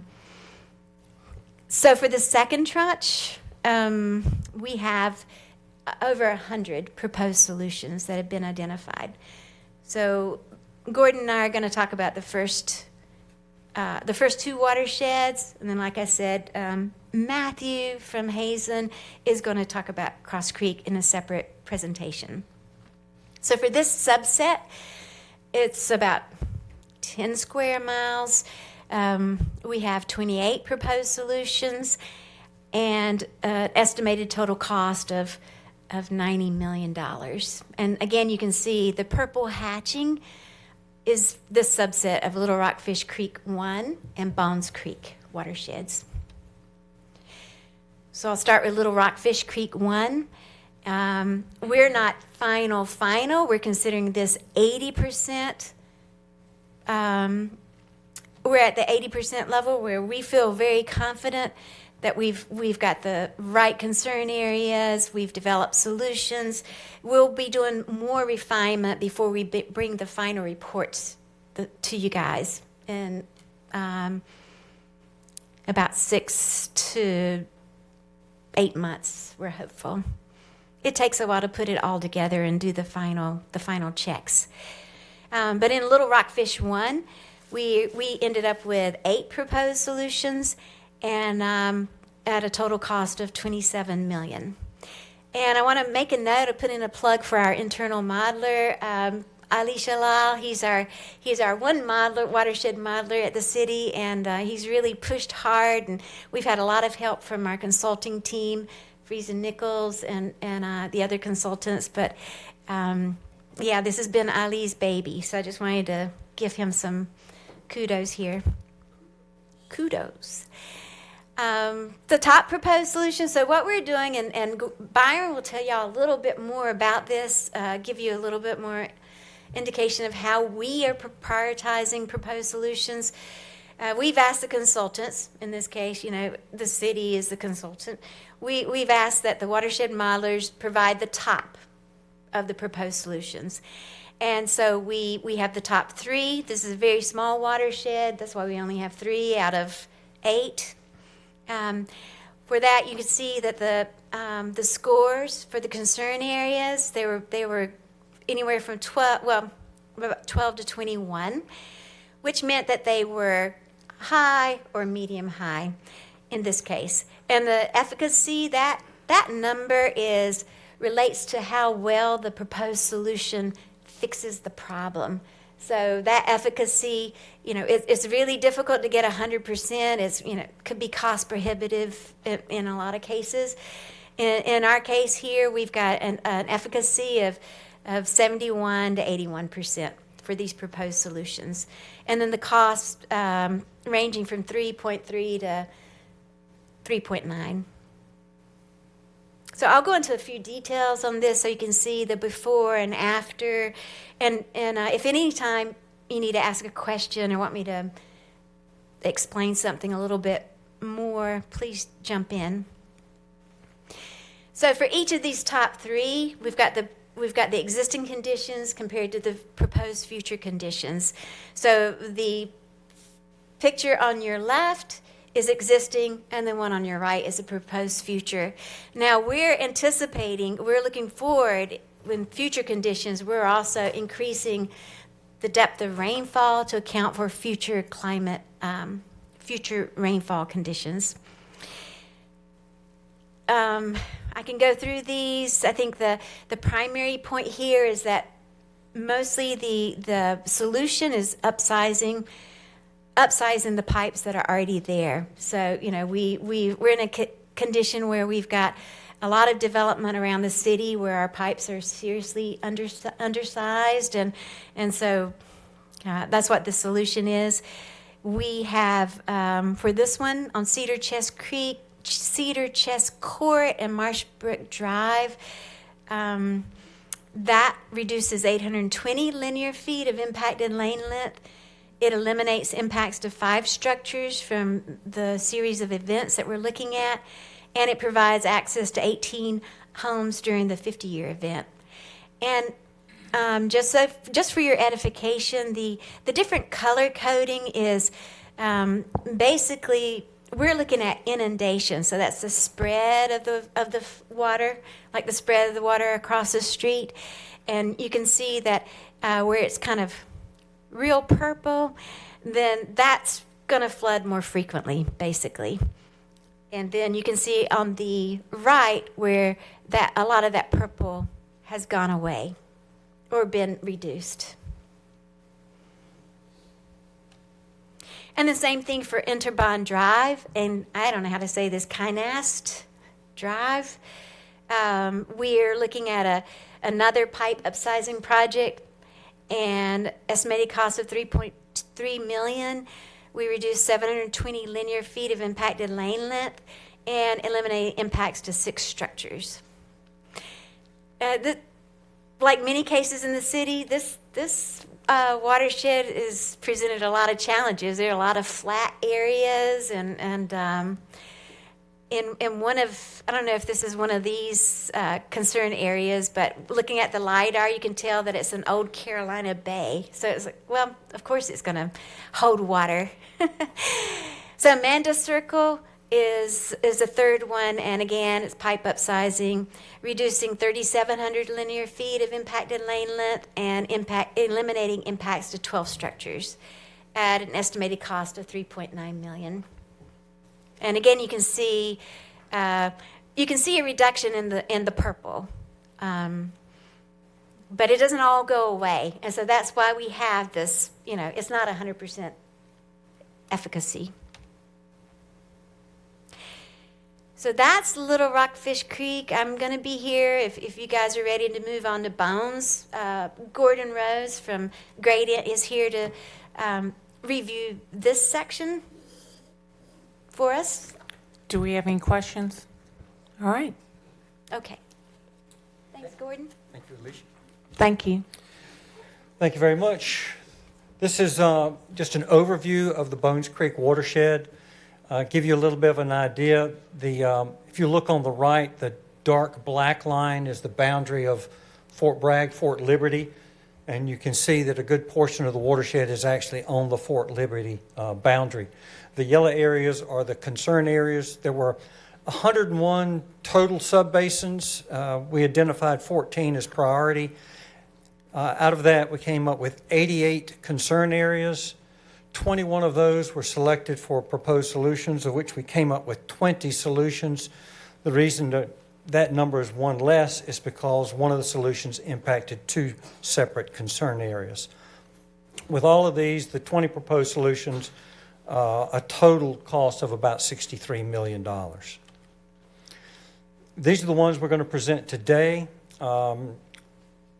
The first one up at Fern Creek had a score of 29. That was our highest score, all the way down to proposed solutions 8 and 9, which were the ones impacting two different concern areas, had a low score of 3, but I'll explain why we include that one as we go through.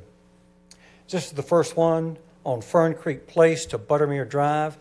The existing system goes in between houses, crosses roads, goes between more houses. Each of the road locations, it's a sag in the road, so that's where the flooding occurs. The system is undersized. We looked at upgrading that system, increasing the pipe size, but going with a 72 or 84-inch pipe in between houses did not seem very reasonable. So what we've done is on Fern Creek Place, we're intercepting the existing system, redirecting some of the flow to the north to Buttermere Drive, and then a new outfall down Buttermere Drive to the outfall in the creek. We're leaving the existing system in between the houses in place to help pick up the flooding. This one scored high in part because on one of the courts, where there's a sag before the end of the cul-de-sac, and those houses would be cut off from access during periods of rain. This is on Pin Oak Lane and Avila Drive. You can see on the left the flooding that occurs up there. It's a 24-inch pipe. The photo on the right, we were fortunate. This is actually from Google Earth Street View, but this was taken in June of this past year. Sometime around the 26th or 27th, we determined there was a rain event of about 2.9 inches. And if you look closely, you can see the debris that was where the high water marks were on the sides of the road. So again, for reference, this was about a 2.9-inch rain, and what we're looking at in the figure on the left is a 6.7-inch rain, the design storm. Our solution there is strictly to upsize the system. We looked at potentially going down behind houses, but it would have required over 30 easements. So we decided just to go down the street, replace the existing system, and enlarge that. This one is actually a DOT issue. It's at Cliffdale Road near Beaver Run Drive. The existing culvert underneath the road is about a 72-inch diameter pipe. For reference, that pipe at full flow will carry about 250 cubic feet per second, or CFS. The design storm is about 3 times that amount, or 750 CFS. Our proposal there is to upsize the culvert from a single 60-inch to 2 culverts, each of which would be 12 feet by 10 feet. Cliffdale Road is a DOT road, so it would be a DOT responsibility. The reason this scored so high, if you'll notice in the figure on the left, all of those houses in red are potentially impacted by the flooding.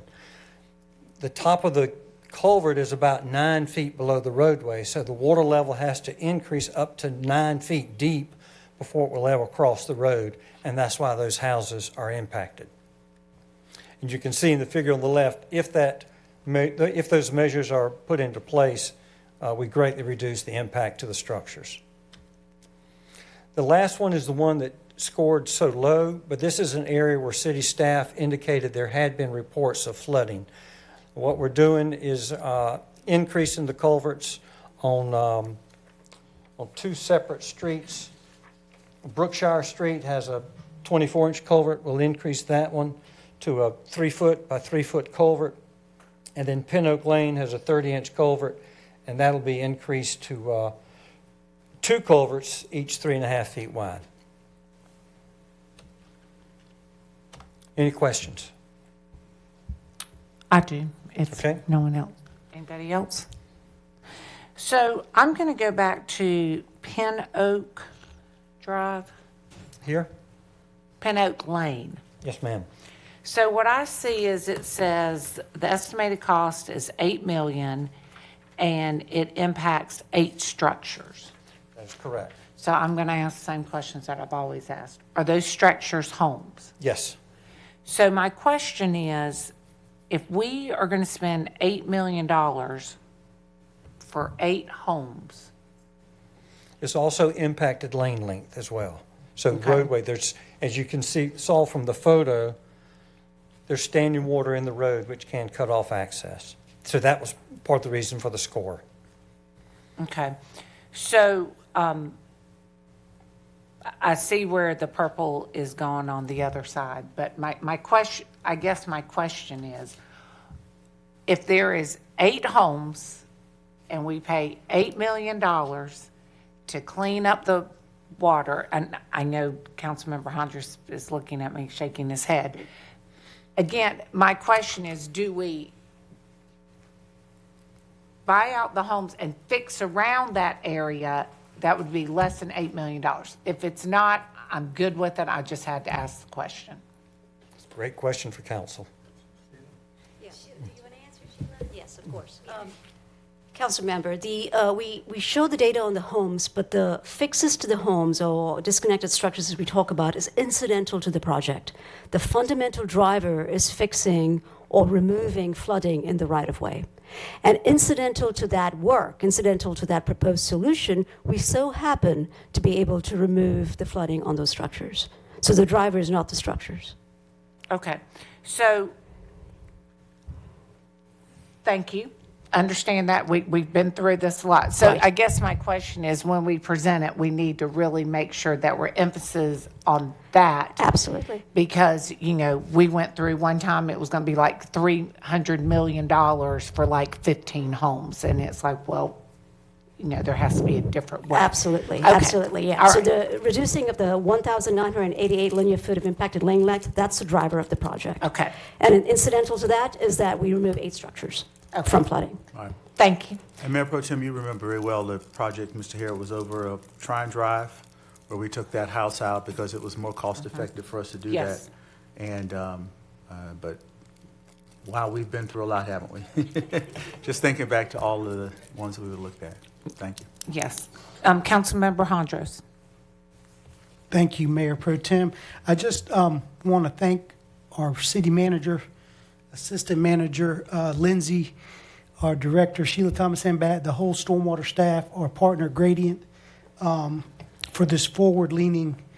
I think we're leading the state in this stormwater watershed modeling and getting these projects as shovel-ready as we can so we can apply and get awarded grants, right? So most of these, I think between 4.08 and 4.07, it was like $100 million worth of projects, if my math is correct. So we obviously don't have that in the bank. So these are future grants we're going to try to apply for and get. So I just want to commend the work you're doing.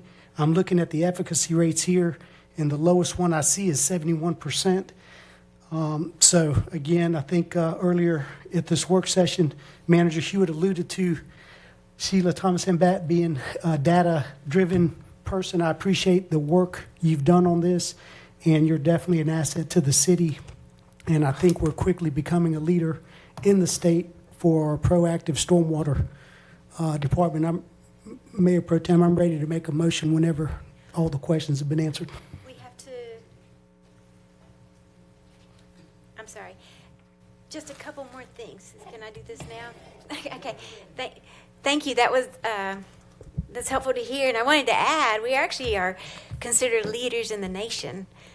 We've been to some national conferences and well, we're just at anyway, we're just at the North Carolina conference, and they're all saying, you guys are doing incredible stuff. So everybody's looking to Fayetteville to see what Fayetteville's doing next.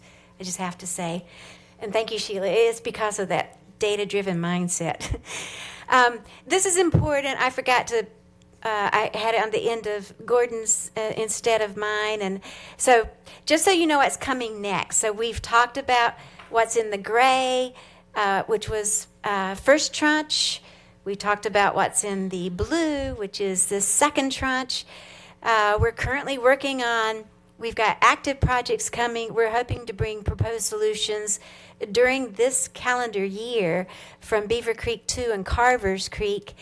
And then in 2025 calendar year from the remaining watersheds. So that's Beaver Creek 1, which has already been kicked. We're kicking off next week, Buckhead Creek, Little Rock Fish Creek 2, and Stewart's. And so we are steadily moving forward.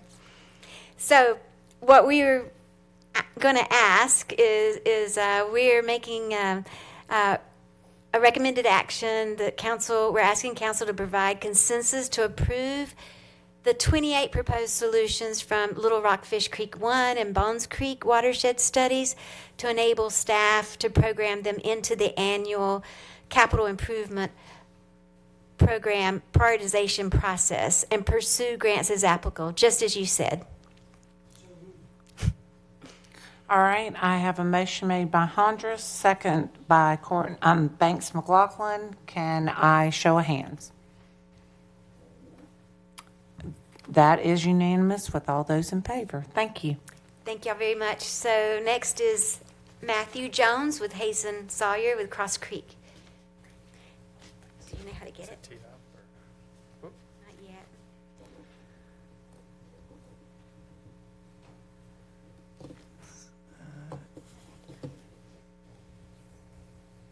I see. You see it? Yep. He's got it. Okay, thank you.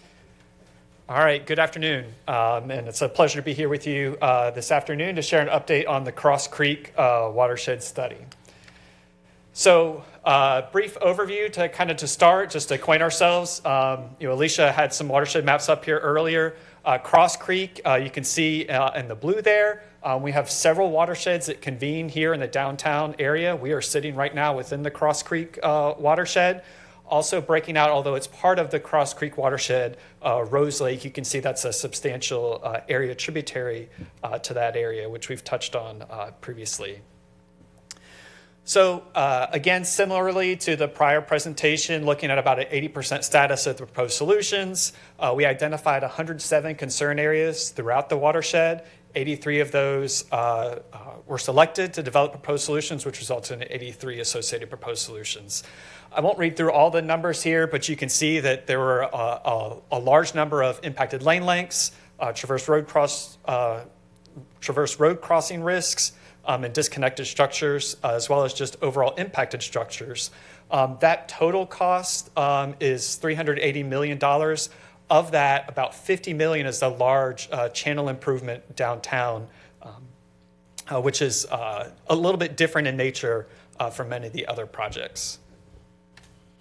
So I did want to provide a brief recap. We have previously shared at the September council meeting, and then again a couple months ago, some of the primary system proposed solutions.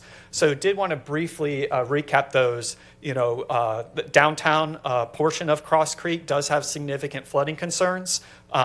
So one of the key projects that we've identified to address that is improving the channel geometry, essentially providing more channel capacity through the downtown area. So this is a significant project, estimated cost around $50 million.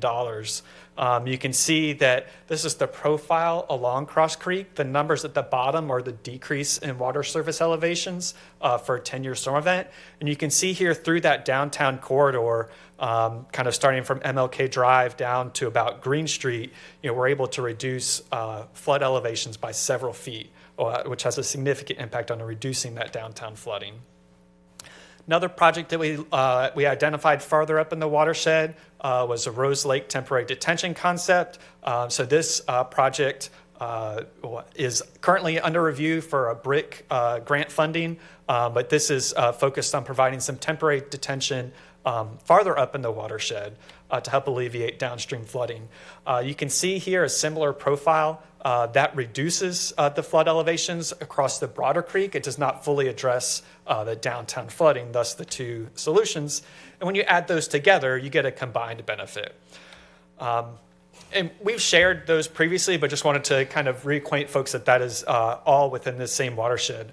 Really here we wanted to focus on the secondary system. So this is the pipe networks and smaller channels that are tributary to the main Cross Creek. So we identified 11 top proposed solutions here, ranging in score from 63 down to 16. So the higher the score, the worse the existing flooding issues are. And you can see the efficacy and the cost associated with those projects. I'm just going to very briefly kind of flip through some of these, and certainly feel free, happy to answer questions about any of those. Well, here you can see we kind of turned the watershed on its side to fit on the slide. So north is to the left. But you can see we have proposed solutions distributed throughout the watershed. And similarly, those top 11 proposed solutions are also distributed throughout the Cross Creek watershed.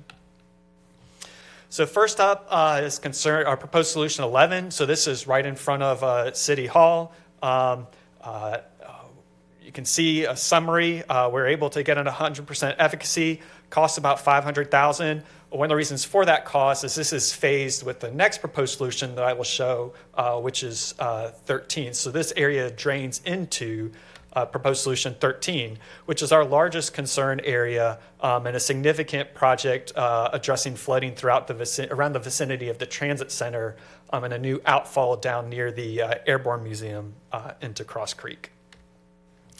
So we have concern area 52. This is up near E.E. Smith High School.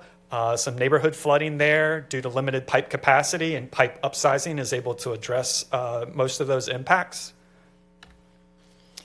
We have concern area 12. So this is the area back behind City Hall. Looking at, again, limited pipe capacity and pipe upsizing through this area to address that flooding. One thing I would note about this, as well as 11, part of the scoring criteria looks at essential facilities, of which the police station and City Hall fall that category. So that helps with the scoring and explains some of the higher scores for these areas. We've got concern area 26. So this is up in the vicinity of the post office. Similar story where we have undersized pipe system and increasing that capacity with a new outfall to Cross Creek to help address that flooding. Proposed solution 64. So this is in the Eccles Park neighborhood, specifically between Chambray and McLean. So this is an area of limited pipe capacity. This one's a little unique in that, if you all can see my cursor, there's an undersized pipe system that runs along between kind of a valley back between houses on both of those streets.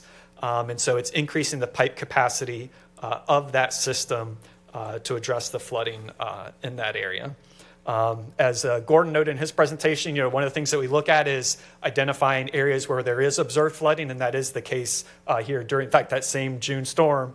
Residents in the area shared reports of flooding in this area that generally seem to align with our modeling of that flooding. Moving along, we have two proposed solutions along Ramsey Street.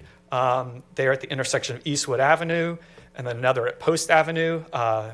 Again, similar story with these, undersized pipe capacity, but also that flooding affecting Ramsey Street itself, obviously a key transportation corridor. And we were able with both of these to get 100% efficacy.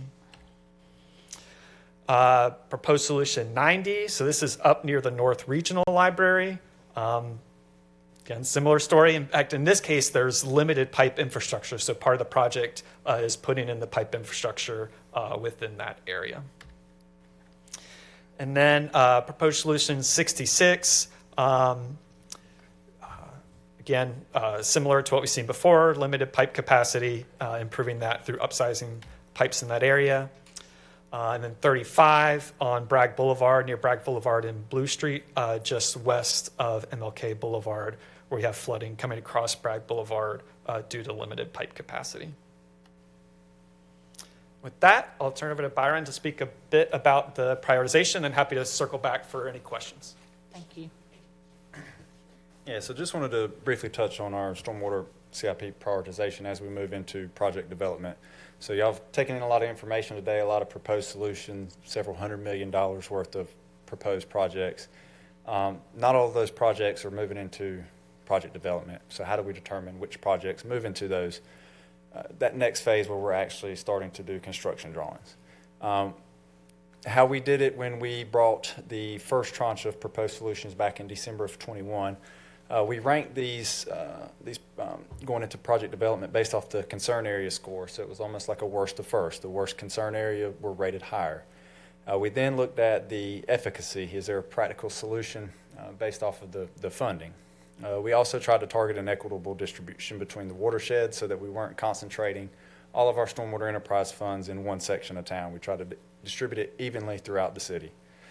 We also then had some subjective criteria, which included some strategic selections.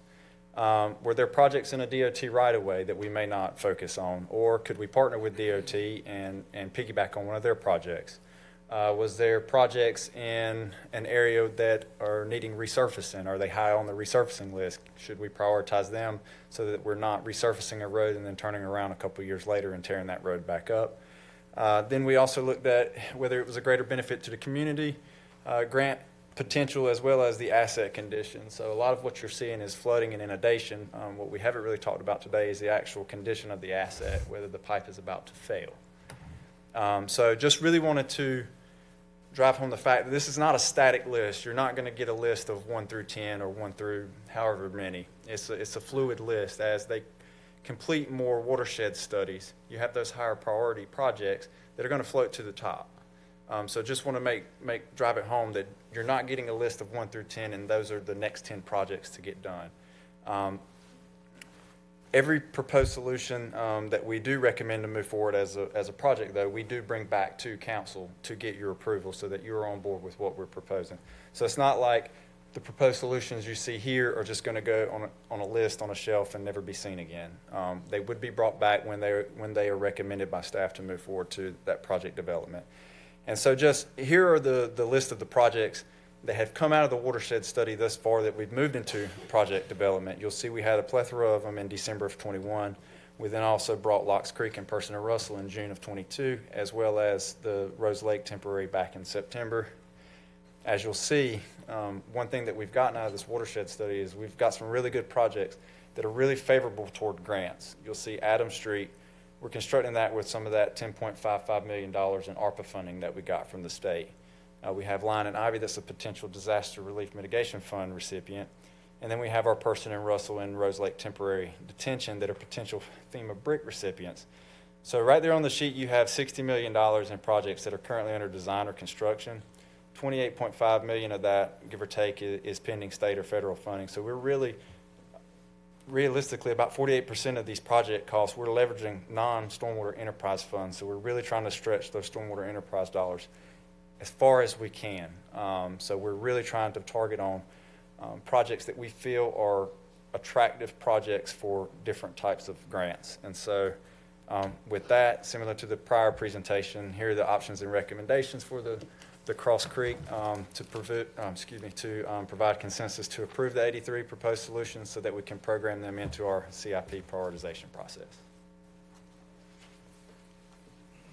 All right, do we have any questions? All right, Councilmember Benavente. No, I was prepared to make a motion. I guess I just wanted to briefly make mention that, our engineers did a really great job on this project. They're really responsive to the community.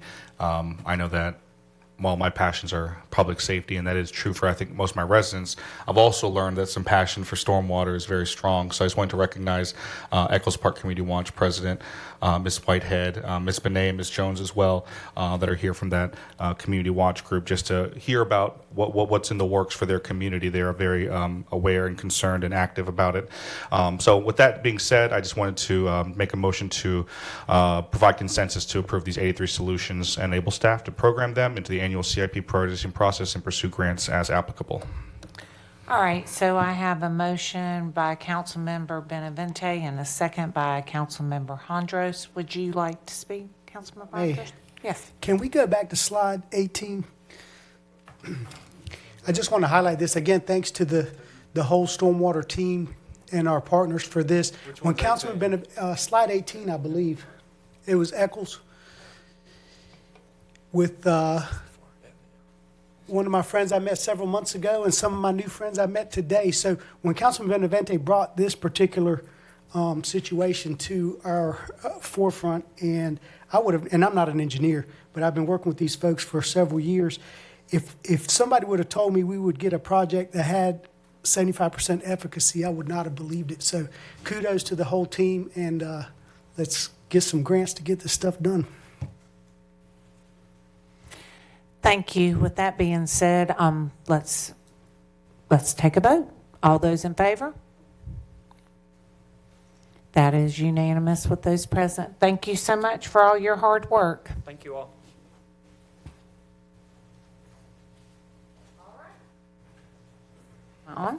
All right. Now we are going to go to 4.09, 2024 financial update.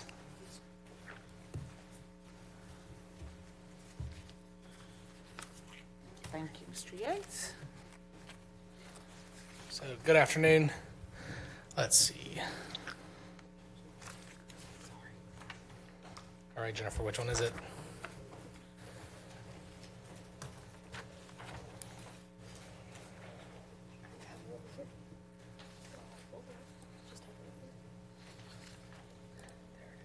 All right, thank you.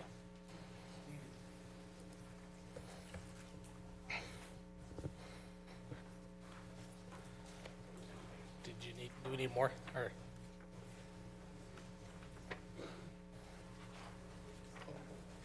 All right, so what I have for you today, or this afternoon, is a quick look at where we are through March of 2024 in our financial update. As you received in your packet or in your agenda for this week, there were some detailed reports, but this is just an overview of that, as well as a projection to year end. So what we've done is taken all of the data that we have related through the year, looked at historical trends, and we said, okay, knowing what we know and knowing what we know about our performance, where does that put us at the end of the year? So we're projecting to finish about $1.7 million above our 12% of assigned fund balance policy goal. Now that we also have a 10% policy kind of a floor, and that goal is the 12%. So you can see down in the corner of the model where it says 21 million and 25 million. Those are your different fund balance levels. So when your unassigned fund balance is above that, you have achieved above your level, and that funding is there then possibly for future use. Okay, so a couple of highlights for you. Our revenue is projected to come in about 1.8 million more than what we had budgeted. One thing we're kind of wrestling with right now is the county has been slow pay on some of our tax categories, so we're still a couple months behind on some of that data. As that comes in, we'll refine that estimate and kind of take a look at that. But we're tracking in line with where we expect to be. Our expenditures are going to be about $1.1 million less than the revised budget. So when we look at revised, we back out the efficiency savings we had plugged in. If you remember back to the budget discussion, we had a little over $19 million of vacancy and efficiency money. So we're projecting to achieve that and come in a little better than we anticipated. So where we had projected with the revised budget, which means all the carried forward encumbrances and everything, where we would spend $16.3 million, we're actually going to end up spending about $13.4 million of our fund balance for this upcoming year, or for 2024. So I'll pause there. It's a lot of information, but I just wanted the big number, or the most important number at this point as we go into the next year's budget, is where we are with our fund balance calculation and where we anticipate to end the year. All right, I'm sorry. Any questions? All right, sorry, continue. Perfect, thank you. So looking at that same concept, we use that. Yes, sir. Are you saying then at the end of the year, or you mean at the end of our fiscal year? At the end of 2024, the fiscal year end we're in right now, that'll end in about 2 months. Okay, to be at the 25 mil. To be at almost 27 million. Your policy level, your goal is 25.2. Okay, 26.9. Okay. Okay, so you'll be just a little over what that policy goal is. And that'll be, so to kind of explain how this fits with the process, that'll be the starting place when we come back with budget recommendations for 2025. That number will be part of that budget discussion and deliberation in the upcoming 26. year. The 26 million. And keeping you, remember, we want to keep above the $25 million policy level looking forward into the future, because the 12% keeps you solvent in emergencies, provides for your bonding and so forth. We looked at stormwater utility in the same way, and looking at the revenues, they're projected to be about 768,000 higher than anticipated. This is primarily due to our investments. We've had a really good year in our investments, as have most folks in the market. So our fees, which are the stormwater fees, are about where we anticipate them to be. So we're seeing that increase largely coming from that investment revenue. Expenditures are going to be about 2.4 million less than the revised budget, and that's largely due to vacancies and other kind of just efficiency savings throughout that. The projected net position for stormwater is about 14.7 million. That's their fund balance. That's what the enterprise fund calls its fund balance. And the reason for that, and what we want to look at when we consider it coming up, is that fund balance provides support for grant projects, future cash funded projects, and catastrophic failures. What you want to be sure is you have enough money in the bank so that when you have an opportunity or you have a major incident, you're able to fund that. You're able to fund that and keep the system whole. So while 14.7 seems like a large number, as we just talked about, those projects are not cheap. So when you have a catastrophic failure, it's not a $800,000 project. It's a massive project. So we want to be sure we keep that fund solvent as we look at that and go forward. Next, we look at the Environmental Services Fund, which is solid waste. They're going to have at the end of this year about 1.3 million in unassigned net position, sorry. And right now we're looking to finish revenues about 932,000 above revised. So again, that's due in part to their investment earnings, as well as there was some look at the number of households, and we've seen a greater number of households and customers in that area. So the expenditures are projected to be about 1.1 million less, and this is largely due to those personnel savings. As what we're seeing universally, and we'll talk about staffing in just a moment, across the city we're seeing a pretty tough time hiring. So we're hovering around that 12.5% vacancy rate, and that's generating that savings in all of these enterprise funds in addition to the general fund. So with that in mind, you have about 1.3 million of unassigned fund balance, as I mentioned, our unassigned net earnings, net position. And again, same